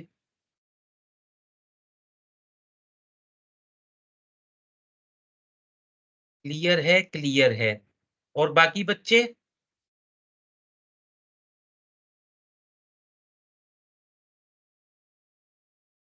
कोई डाउट है बेटा तो लिखो डाउट है। आकाश ने लिखा क्लियर, रिया लिख रही है, शाबाश। तो आगे प्रोसीड करते हैं, वेरी गुड। अब देखो हम कहाँ पहुंचे, जो ज्यादा इंपॉर्टेंट बजट्स हैं हम उनकी बात कर रहे हैं। अब आ गया देखो कैश बजट। कैश बजट नाम से समझ में आता है कि कितना पैसा हमारे पास एक निश्चित अवधि के बाद होना चाहिए। तो कैश बजट थोड़ा सा आपने अकाउंट्स में भी बनाया है मुझे लगता है, तो सीधा एक न्यूमेरिकल, इसके 3 मेथड्स होते हैं वैसे, receipts and payments method, adjusted profit and loss method, balance sheet method. तो कोई सा भी मेथड आप यूज कर सकते हैं, लेकिन ज्यादातर हम receipts and payments method suggest करते हैं। कैश बजट बनाने के लिए कौन सा मेथड सजेस्ट करते हैं? रिसीप्ट्स एंड पेमेंट्स मेथड, ठीक है। तो ये एक एग्जांपल है, देखो 2.3, इसमें हम कैश बजट बनाएंगे रिसीप्ट्स एंड पेमेंट्स मेथड के हिसाब से। एक बार पढ़ते हैं पूरा, ठीक। A company is expecting to have 25,000 cash in hand on 1st April 2011। 2011 में 1 अप्रैल को हमारे पास 25,000 रुपए का ओपनिंग कैश अवेलेबल है। तो ये ओपनिंग कैश है, ठीक है। And it requires you to prepare cash budget for the 3 months April to June 2011। 3 महीने का आपको कैश बजट बनाना है, अप्रैल मई जून का। The following information is supplied. अब आपको ये जानकारी दे रखी है बेटा, हमें बनाना कब का है? अप्रैल मई जून, लेकिन जानकारी फरवरी से जून तक की दे रखी है। तो कोई ना कोई कारण होगा क्यों फरवरी से हमें जानकारी दे रखी है, अभी जब सवाल पढ़ोगे तो समझ जाओगे। तो फेब्रवरी मार्च अप्रैल मई जून सेल्स गिवन है, परचेजेस गिवन है, वेजेस गिवन है, एक्सपेंसेस गिवन है। अब अदर इंफॉर्मेशन देखो क्या है, period of credit allowed by suppliers is 2 month. Supplier कौन होते हैं? जिनसे हम माल खरीदते हैं, परचेजेस करते हैं, वो हमें 2 महीने का क्रेडिट दे रहे हैं। इससे क्या मतलब है? जो फरवरी में खरीदा हमने वो फरवरी में नहीं पे करेंगे, मार्च में भी नहीं पे करेंगे, अप्रैल में पे करेंगे। तो जो परचेजेस हमने पे करनी है, जो क्रेडिटर्स को पैसा देना है, अप्रैल में कौन से वाला देना है? जो फरवरी में खरीदा था। मई में कौन से वाला देना है? जो मार्च में खरीदा था। जून में कौन से वाला देना है? जो अप्रैल में खरीदा था, ठीक है। तो 2 महीने बाद हम पैसा देते हैं। कब देते हैं बोलो? 2 महीने बाद पैसा देते हैं। सेकंड एडजस्टमेंट पढ़ो, 25% of sale is for cash and the period of credit allowed to customer for credit sale is 1 month। ध्यान से सुनना, 25% सेल तो कैश में है, कैश मतलब अप्रैल की सेल का 25% तो अप्रैल में मिल जाएगा। ऐसी मई का 25% मई में मिलेगा, 25% जून का जून में मिलेगा। बाकी जो 75% बचता जा रहा है वो कब मिलेगा?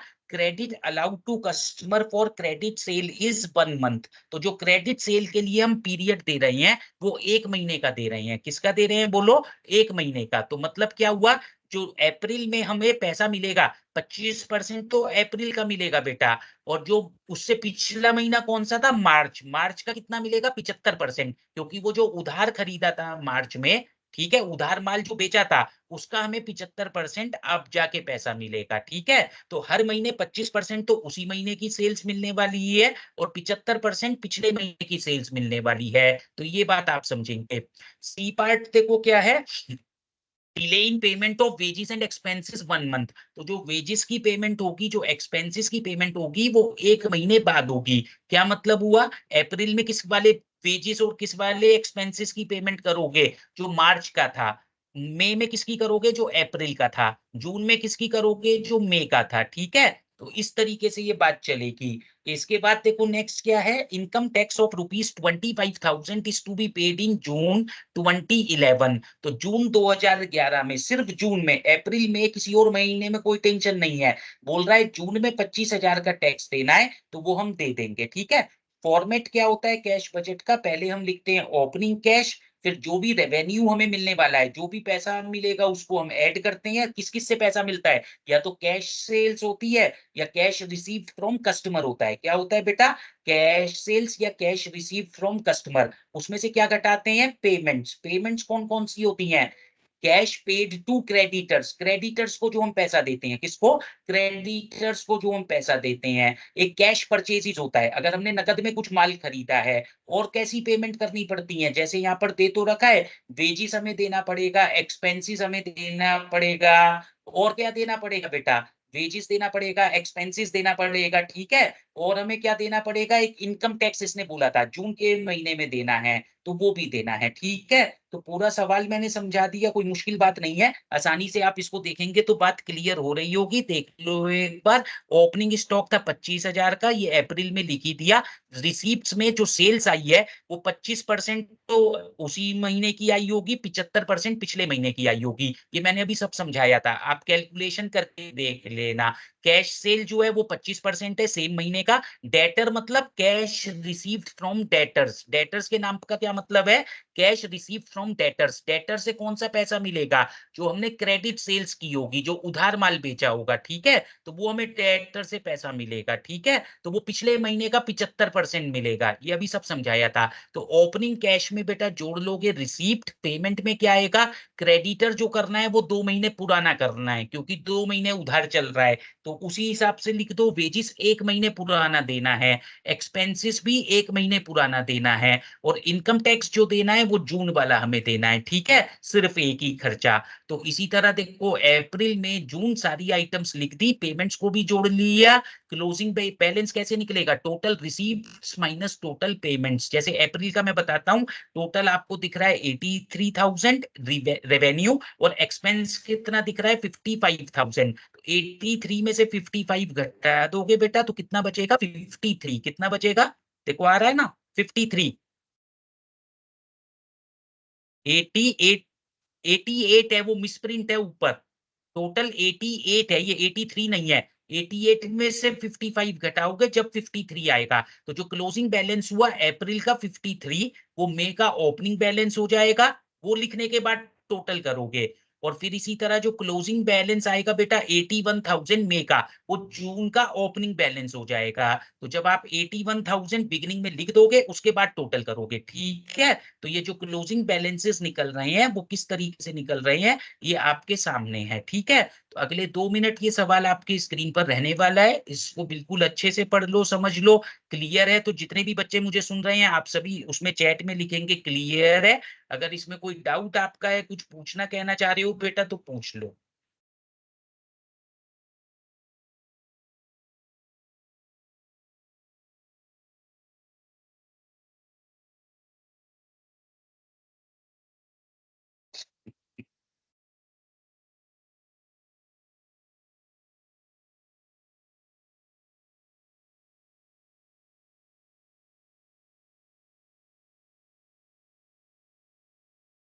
देखते हैं चैट में क्या जवाब आए हैं।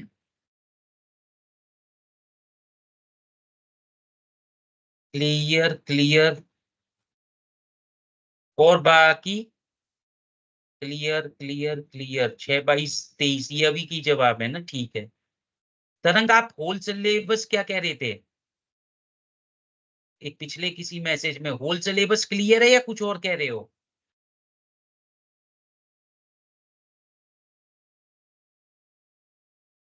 क्या पढ़ाया था सर ने तरंग, अच्छा आपस में आप चैट कर रहे थे कुछ,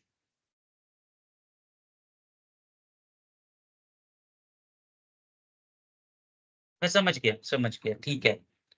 ओके, आज तो कुछ मुहूर्त ऐसा था लग रहा था पढ़ा ही नहीं पाएंगे हैं, चलो हो गया, लैपटॉप बदलने से काम चला सारा है।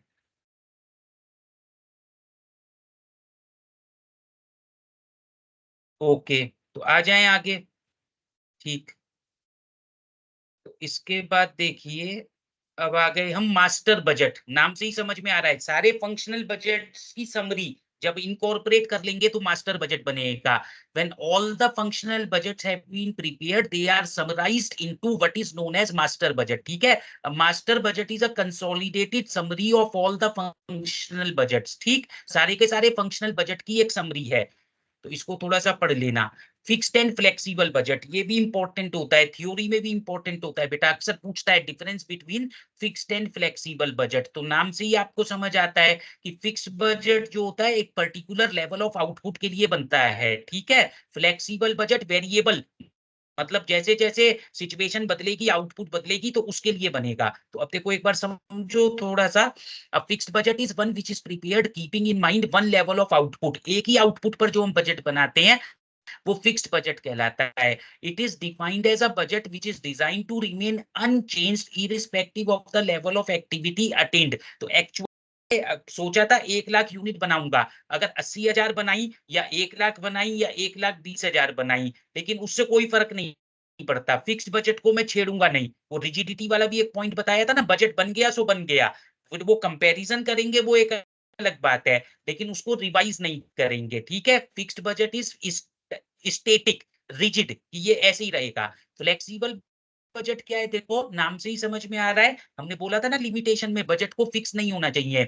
इन contrast to a fix budget, a flexible budget is one which is design to change in relation to the level of activity attained. तो एक्टिविटी के हिसाब से जो हमारा बजट बदलता रहता है उसको हम क्या बोलते हैं, फ्लेक्सिबल बजट बोलते हैं। ये देखो डिफरेंस काफी इंपॉर्टेंट है थ्योरी के पॉइंट ऑफ व्यू से। 5 पॉइंट्स लिखे हुए हैं, थोड़ा सा समझ लो इसको अगले 2 मिनट में। Fixed budget assumes static business condition, बताया था ना, फिक्स्ड बजट मान के चलता है जैसा बिजनेस है वैसा ही चलता रहेगा। Whereas flexible budget is based on the assumption of changing business condition.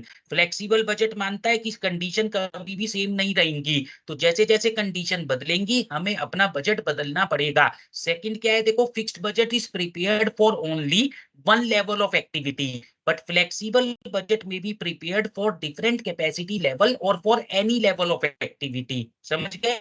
Fixed budget figures are not changed, rigid जो मैं कह रहा था, when the actual level of activity changes. तो एक्चुअल हमारा बदल भी गया तो हम लेकिन उसको नहीं बदलेंगे, वो अंडर रिकवरी ओवर रिकवरी दिखा देंगे।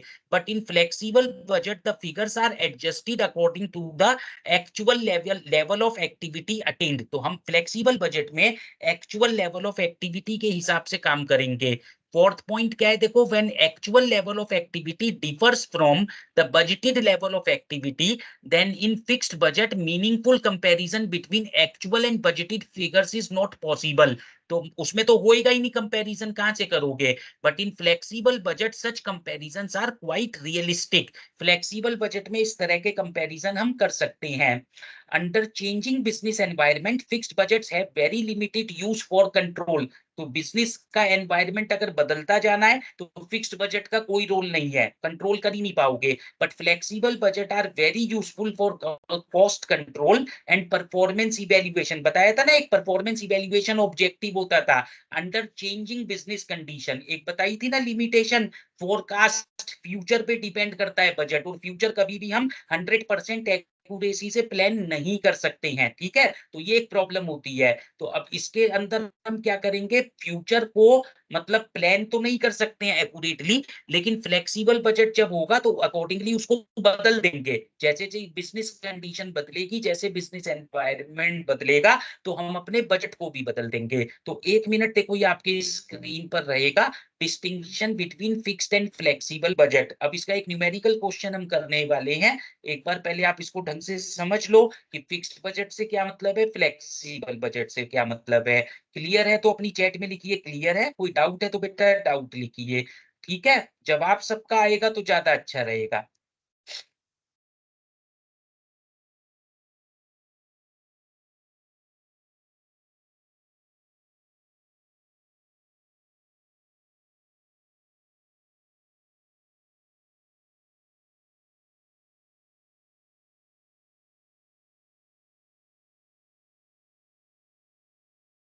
वेरी गुड, आ गए 2-3 जवाब आ गए, चलो ठीक है, आगे प्रोसीड करते हैं। अब देखो एक न्यूमेरिकल करेंगे, ये है फिक्स्ड एंड फ्लेक्सिबल बजट। ये भी देखो बीकॉम लिखा है ना, आया है, यहाँ तो मदुरई लिखा है, लेकिन ये रेगुलर में भी आता है, ठीक। तो अपने मतलब अपने एसओएल के और रेगुलर एग्जाम में भी आया है। मैंने आपको बताया है मार्केट में 10 इयर्स अवेलेबल होते हैं, गूगल पर भी आप देखोगे तो प्रीवियस ईयर क्वेश्चन पेपर्स मिल जाएंगे, एसओएल की वेबसाइट पर भी डाले हैं बेटा। तो वहां से देखो, जरूर देखना कि पहले कौन से किस तरीके के क्वेश्चंस आए हुए हैं। काफी क्वेश्चन 50-60% तो ऐसे ही रिपीट हो जाते हैं। इस पेपर में अच्छे नंबर लाना ना बहुत आसान काम है। बस 2 काम करने हैं, अगर मेरी पांचों क्लास आपने सुन ली और बस एक थोड़ा सा 10 ईयर को अच्छे से देख लोगे तो आपके लिए शायद ये सबसे बेस्ट पेपर होगा, ठीक है। तो पढ़ेंगे एक बार, देखो draw a flexible budget for the overhead expenses. तो ये फ्लेक्सिबल बजट सिर्फ ओवरहेड के लिए बनवा रहा है। On the basis of the following data and determine the overhead rates eight 70%, 80%, 90% plant capacity. तो फ्लेक्सिबल हो गया ना, कि प्लांट कैपेसिटी कोई जरूरी नहीं है कि फिक्स रहेगी 80% पर, वो 70% पर होगी तो ओवरहेड कितने होंगे, 90% पर होगी तो कितने होंगे। तो ये हमें फ्लेक्सिबल बजट ही बनाना है कहीं ना कहीं इसमें। तो 80% पर तो इसने डेटा दे रखा है हमको। तो वेरिएबल ओवरहेड्स के नाम पर देखो, इनडायरेक्ट लेबर कितना है 12,000, स्टोर इंक्लूडिंग स्पेयर, ये कितना है बेटा 4000। फिर आपको दे रखा है सेमी वेरिएबल ओवरहेड, इसमें देखो क्या क्या दे रखा है, पावर, पावर कह रहा है 30% फिक्स्ड है, 70% वेरिएबल है। तो वेरिएबल हो गई 70%, मतलब 20,000 का 70% मतलब 14,000। 30% फिक्स्ड हो गई, तो 20,000 का 30% बेटा 6,000 हो गई फिक्स। तो ध्यान रखना, कागज पेन लेके बैठे हो तो लिख लो कि सेमी वेरिएबल ओवरहेड में से 14,000 तो वेरिएबल है और 6,000 बेटा फिक्स्ड है। रिपेयर एंड मेंटेनेंस, ऐसे ही इसका ब्रेकअप करो, 2,000 है ना ये, तो 60% मतलब 1,200 तो फिक्स्ड है और 40% मतलब 800 वेरिएबल है। तो रिपेयर एंड मेंटेनेंस। अब आपको क्या दे रखा है, फिक्स्ड ओवरहेड्स, तो ये तो बदलेंगे नहीं। बदलेगा क्या, जैसे जैसे बेटा लेवल बदलेगा, चाहे मैं 10% पे बनाऊं, कल भी समझा रहा था ना, चाहे 20% पे बनाऊं चाहे ना बनाऊं, फिक्स्ड कॉस्ट तो सेम रहेगी। फर्क किसका पड़ता है, सिर्फ और सिर्फ वेरिएबल कॉस्ट का। वेरिएबल कॉस्ट बदल जाती है, ठीक है। तो देखो जरा, तो ये फिक्स्ड ओवरहेड जो दे रखा है डेप्रीसी, और ऊपर भी जो भी हमने फिक्स्ड निकाला था, जैसे पावर कितनी थी 20,000 का 30%, तो कितना निकला था 6,000। वो फिक्स है बेटा, 6,000 6,000 6,000। चाहे 70% पे बात करें, चाहे 80% पे बात करें, चाहे 90% पे बात करें, तो वो फिक्स्ड हमारी रहेगी, पावर 6,000 आएगी। इसी तरह रिपेयर एंड मेंटेनेंस है 60% फिक्स, ठीक है। तो 60% फिक्स्ड मतलब 2,000 का 60% आया 1,200, तो वो कितनी रहेगी 1,200 1,200 1,200 फिक्स रहेगी वो भी हमारी, ठीक है। तो फिक्स्ड ओवरहेड्स ये जो तीनों दे रखे हैं ये भी फिक्स रहेंगे। बदलेगा क्या, वो कैसे निकालोगे वो भी समझ लो। देखो इनडायरेक्ट लेबर है 12,000, ये किस कैपेसिटी पर है 80% पर, तो इसको 80 से डिवाइड करोगे और जब 70 पे निकालोगे तो इंटू 70, और जब 90 पे निकालोगे तो इंटू 90, ऐसे करना है। स्टोर्स इंक्लूडिंग स्पेयर, ये 4,000 है ना, ये सब वेरिएबल है, जब तक वो फिक्स्ड और वेरिएबल नहीं समझ में आ रहा है। ऊपर लिखा ही है हेडिंग वेरिएबल ओवरहेड, स्टोर्स की बात कर रहा है तो 4,000 है, ये 80% पर है। तो 80 से डिवाइड करोगे बेटा 70 से मल्टीप्लाई करोगे, इसी तरह 90 से डिवाइड करोगे, सॉरी 80 से डिवाइड करोगे 70 से मल्टीप्लाई करोगे 70% के लिए, और इसको दूसरा किससे 80 से डिवाइड करोगे 90 से मल्टीप्लाई करोगे 90% के लिए।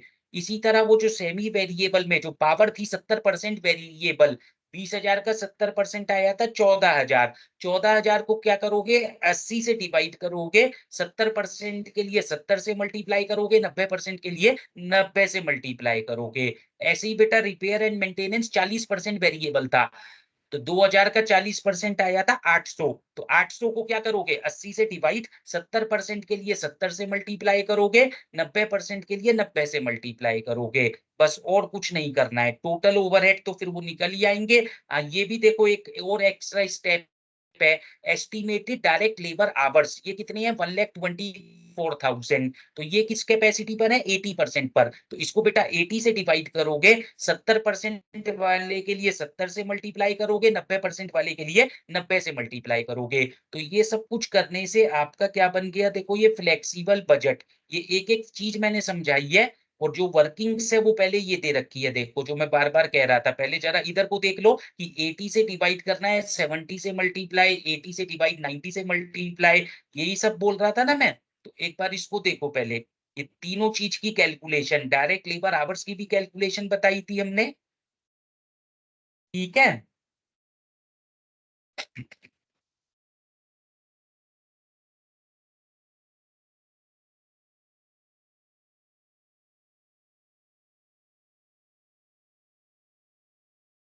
और अब ये फिगर्स हैं, देखो फ्लेक्सिबल बजट बना हुआ है ये आपको बता रहा है कि 70% हो तो ये इस हिसाब से बनेगा, 80% हो ऐसे, 90% हो ऐसे।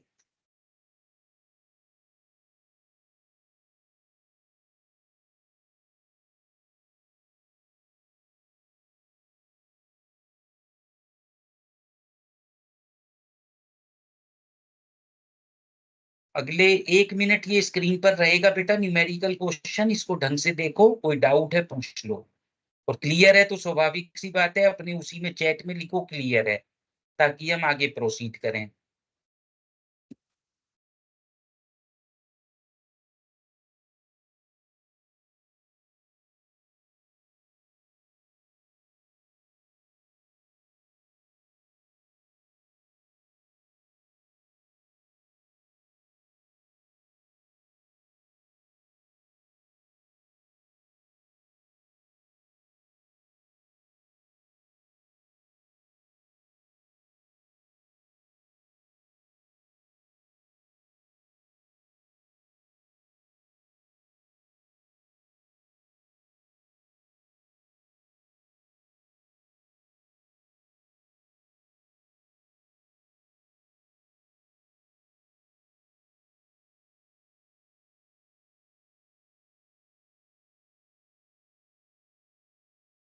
ठीक है, इसके बाद देखो नेक्स्ट हेडिंग क्या है जो अभी पढ़ना है, ये जीरो बेस बजटिंग। ये भी थ्योरी के लिए इंपॉर्टेंट है।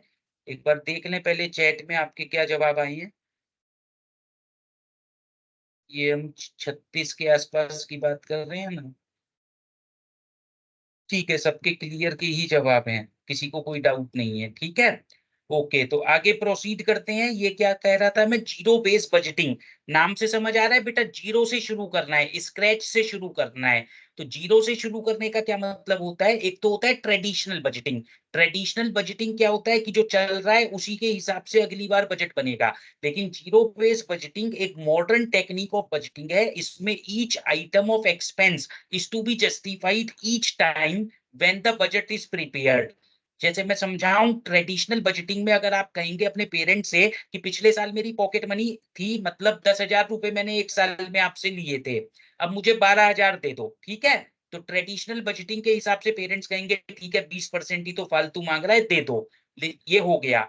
लेकिन जीरो बेस बजटिंग में आपको पहले 10,000 को भी दोबारा जस्टिफाई करना पड़ेगा कि पिछले साल आपने 10,000 रुपए क्यों लिए थे, उसका क्या खर्चा किया था, वो सही भी लिए थे, पता चला कम लिए थे, ज्यादा लिए थे। पहले जब 10 को जस्टिफाई कर लोगे, उसके बाद बात होगी कि कुछ और बढ़ना है या नहीं। तो मतलब ये जीरो बेस बजटिंग है। जीरो बेस मतलब you have to justify each and every item of budget each time when a new budget is prepared. तो जैसे ही नया बजट बनाएंगे तो उस बजट से रिलेटेड हर आइटम को हमें दोबारा जस्टिफाई करना पड़ेगा।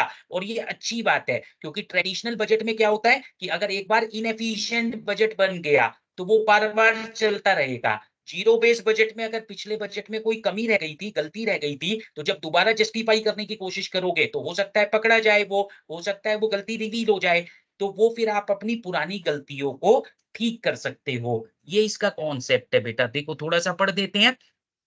Zero based budgeting is a recent development in the area of management control system and is steadily gaining importance in the business world. Before preparing a budget, a base is determined from which the budget process begins। तो पहले तो कोई base आप बनाओगे, वो base हमेशा zero ही रहेगी। यहाँ पर हर आइटम को दोबारा जस्टिफाई करना पड़ेगा। Quite often, current year's budget is taken as the base or the starting point for preparing the next year budget। Current year budget से शुरू करोगे, लेकिन फिर भी उसको हर आइटम को जस्टिफाई करना पड़ेगा। The figures in the base are changed as per the plan for the next year. This approach of preparing a budget is called incremental budgeting since the budget process is concerned mainly with the increases और changes in the operation that are likely to occur during the budget period. ठीक है, तो ये थोड़ा सा concept देखो मैंने बताया जीरो बेस बजटिंग का। इसकी कुछ फीचर्स हैं, देखो यहाँ पर इनको पढ़ते हैं तो और आपको क्लियर होगा जिस तरीके से मैंने समझाया है। All budget items both old and newly proposed are considered totally afresh. मैंने बोला ना, जो पहले भी खर्च होता था उसको भी दोबारा जस्टिफाई करना है, वो भी दोबारा नए सिरे से लिखी जाएगी। और जो नया खर्चा करना है वो तो लिखा ही जाएगा नए सिरे से। Amount to be spent on each budget item is to be totally justified. हर एक को जस्टिफाई करना है। A detailed cost benefit analysis of each budget program is undertaken and each program has to compete for scarce resources। ठीक है, departmental objectives are linked to corporate goals. Company के goal से आप डिपार्टमेंट के objectives को link करेंगे। The main stress is not on how much a department will spend but on why it needs to spend. ठीक है, कितना आप खर्चा करोगे वो जरूरी नहीं है, उस पर हमारा ध्यान नहीं है, क्यों करोगे। तो एक आदमी कहेगा मुझे 1 लाख रुपए चाहिए, हम अलाउ कर देंगे क्योंकि वो जस्टिफाई कर रहा है। एक बोलेगा 20,000 रुपए चाहिए, मना कर देंगे क्योंकि वो जस्टिफाई नहीं कर पा रहा है। तो ये हमें जीरो बेस बजट में देखना है। Managers at all the levels participate in zero base budgeting process and they are corresponding and have corresponding accountabilities. तो जीरो बेस बजट में मैनेजर मतलब पार्टिसिपेट करते हैं और उनकी जिम्मेदारी होती है। ठीक है, तो ये थोड़ा सा बेटा मैंने जीरो बेस बजटिंग का कॉन्सेप्ट बताया। इसके बाद नेक्स्ट कॉन्सेप्ट है, देखो यहाँ क्या बोलते हैं, परफॉर्मेंस बजटिंग। तो परफॉर्मेंस, अभी तक हम जितने बजट बनाते थे ना वो क्वांटिटेटिव बजट थे, वहां मॉनिटरी फिगर्स पर फोकस था। परफॉर्मेंस बजट क्वालिटेटिव है, इसमें आपकी परफॉर्मेंस पर फोकस है। तो देखो समझो थोड़ा सा, performance budget is also a recent development which tries to overcome the limitation of traditional budgeting. In traditional system of budgeting as used in business enterprises and government departments, the main defect is that control of performance in terms of physical units and the related cost is not achieved. ठीक है, तो कितनी unit है उस पे आप ध्यान नहीं दे पाते हो, रिलेटेड कॉस्ट पे ध्यान नहीं दे पाते हो. This is because in such budgeting money concept is given more importance. Money पे ध्यान होता है, यूनिट्स पे ध्यान नहीं होता. लेकिन performance budgeting is relatively new concept which focuses on functions, programmes and activities. इसमें फंक्शन पे भी फोकस है, प्रोग्राम पर भी फोकस है, एक्टिविटीज पर भी फोकस है. In other words, in case of traditional budgeting, both input and output are mostly measured in monetary units. तो उसमें input output को किसमें measure करते हैं? monetary units में. While performance budgeting lays emphasis on achievement of physical targets. तो इसमें कितनी unit बनना important है, उसमें क्या है, कितने रुपए का माल बनना है इंपॉर्टेंट है. इस तरीके से फर्क समझो. Performance budget are established in such a manner that each item of expenditure related to a specific responsibility center is closely linked with performance of that center. Thus, performance budgeting lays stress on activities and programs. It tries to answer question like what is to be achieved, how is it to be achieved, when is it to be achieved. इस तरीके के सवालों का जवाब हम performance budgeting में ढूंढ रहे होते हैं. तो अगले 1 मिनट देखो स्क्रीन पर ये रहने वाला है परफॉर्मेंस बजटिंग. यहां तक अभी जो मैंने समझाया उसमें कहीं कोई डाउट है तो बेटा पूछ लो, और सारा क्लियर है तो उस पे लिखो क्लियर है. फिर अभी आगे चलते हैं. अभी करीब 15-20 मिनट का समय, 20 मिनट अभी आपको और पढ़ाने वाले हैं.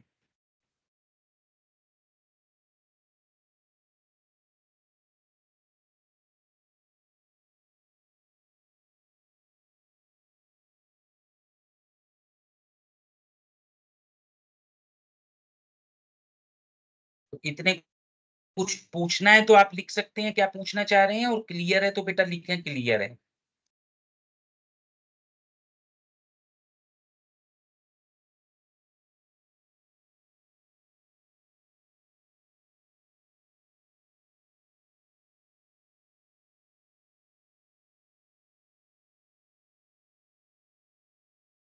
ठीक है, अब आगे चलते हैं. देखो और अभी आज का जो एजेंडा था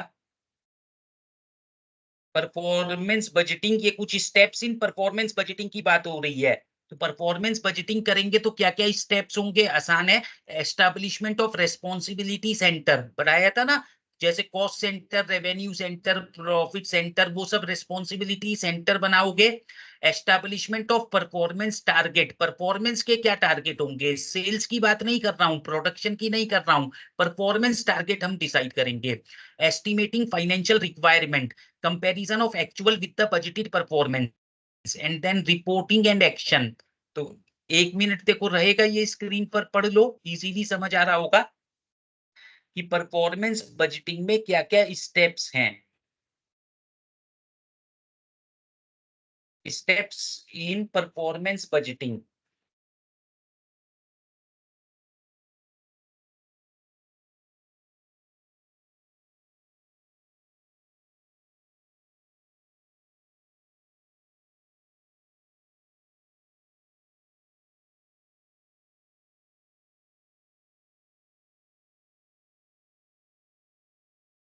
इसके बाद देखो थोड़ा सा जो भी और कवर करना चाह रहे थे हम, एक तो कंट्रोल रेशोस, इसको भी करते हैं लास्ट में.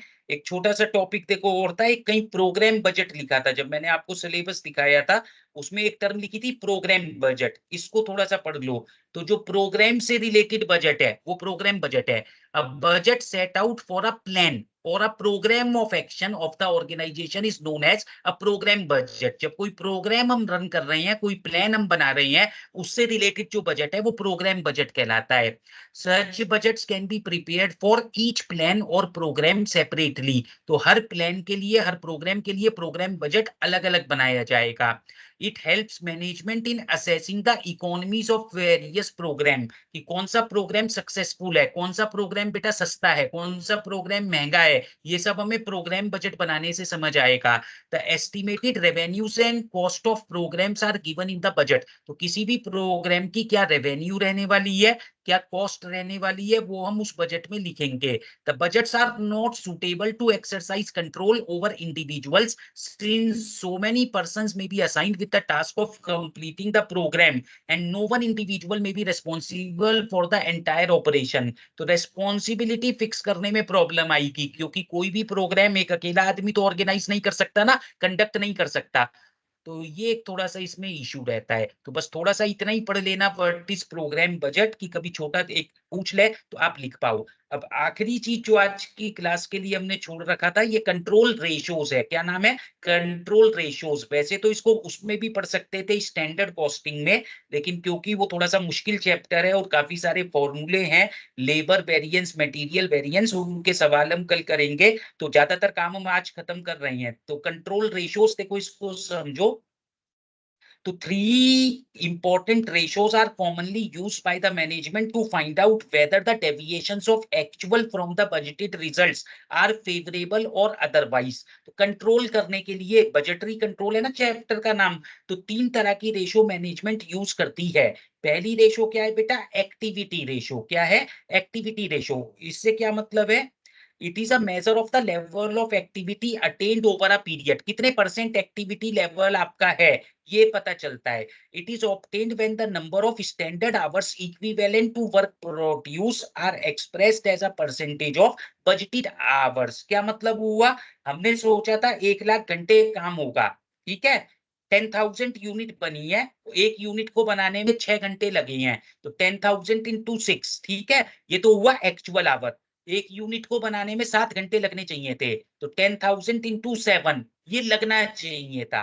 तो ये हमें 10,000 इंटू 7, जो 70,000 आया, उसको बजटेड आवर्स 1 लाख से डिवाइड कर देंगे तो एक्टिविटी रेशो निकल आएगा। एक्चुअल आवर का इसमें कोई रोल नहीं है। जब हम एक्टिविटी रेशो बोल रहे हैं तो क्या फॉर्मूला है, देखो आपको दिख रहा है, standard hours for actual production. तो एक तो बेटा होता है budgeted hours for actual production, एक होता है actual hours for actual production. हमें क्या लेना है? Standard hours for actual production. इतनी यूनिट बनाने के लिए कितने घंटे लगने चाहिए थे, ऐसे समझेंगे। इतनी यूनिट बनाने के लिए कितने घंटे लगने चाहिए थे, standard hours for actual production divided by budgeted hours. तो ये आपकी एक्टिविटी रेशो है।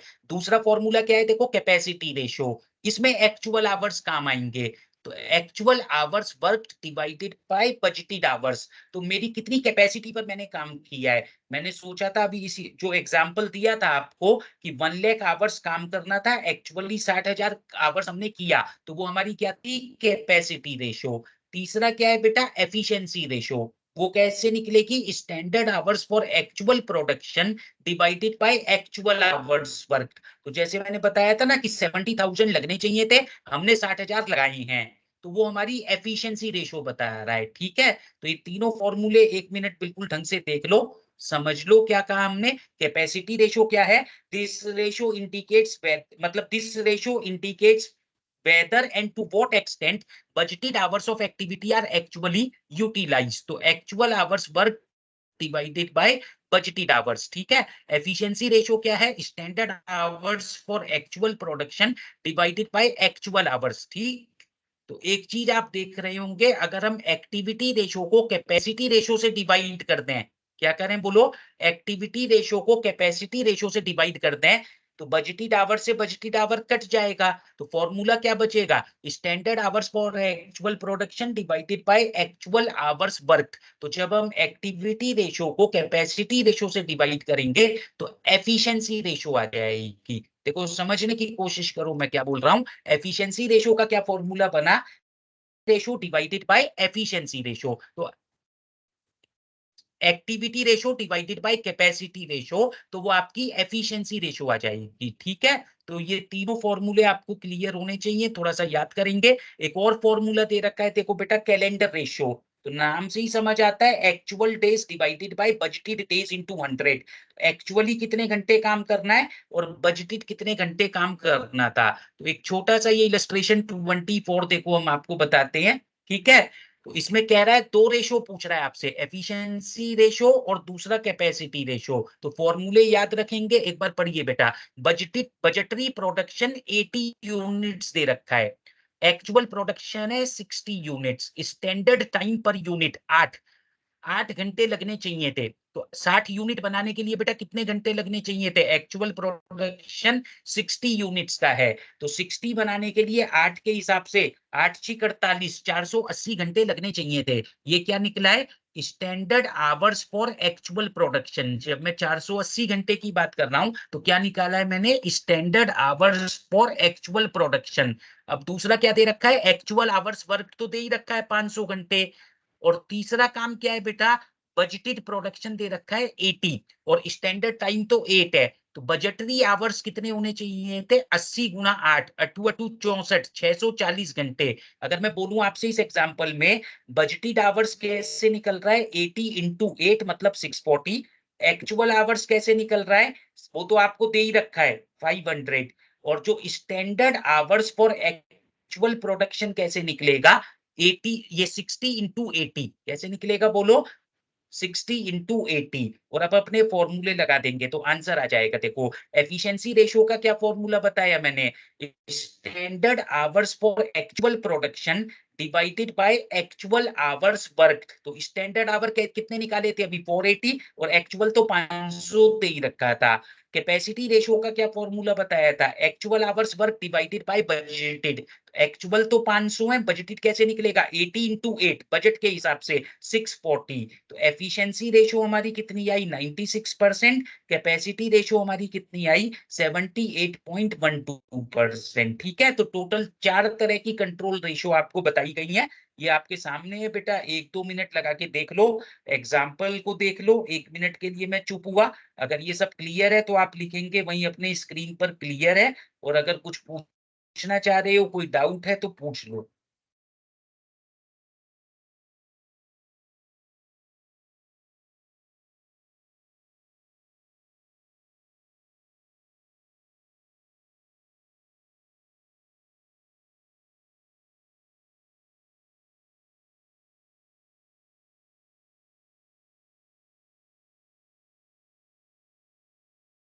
सभी बच्चे रेस्पॉन्ड करो बेटा चैट में। गौरव का जवाब आया है सिर्फ अभी।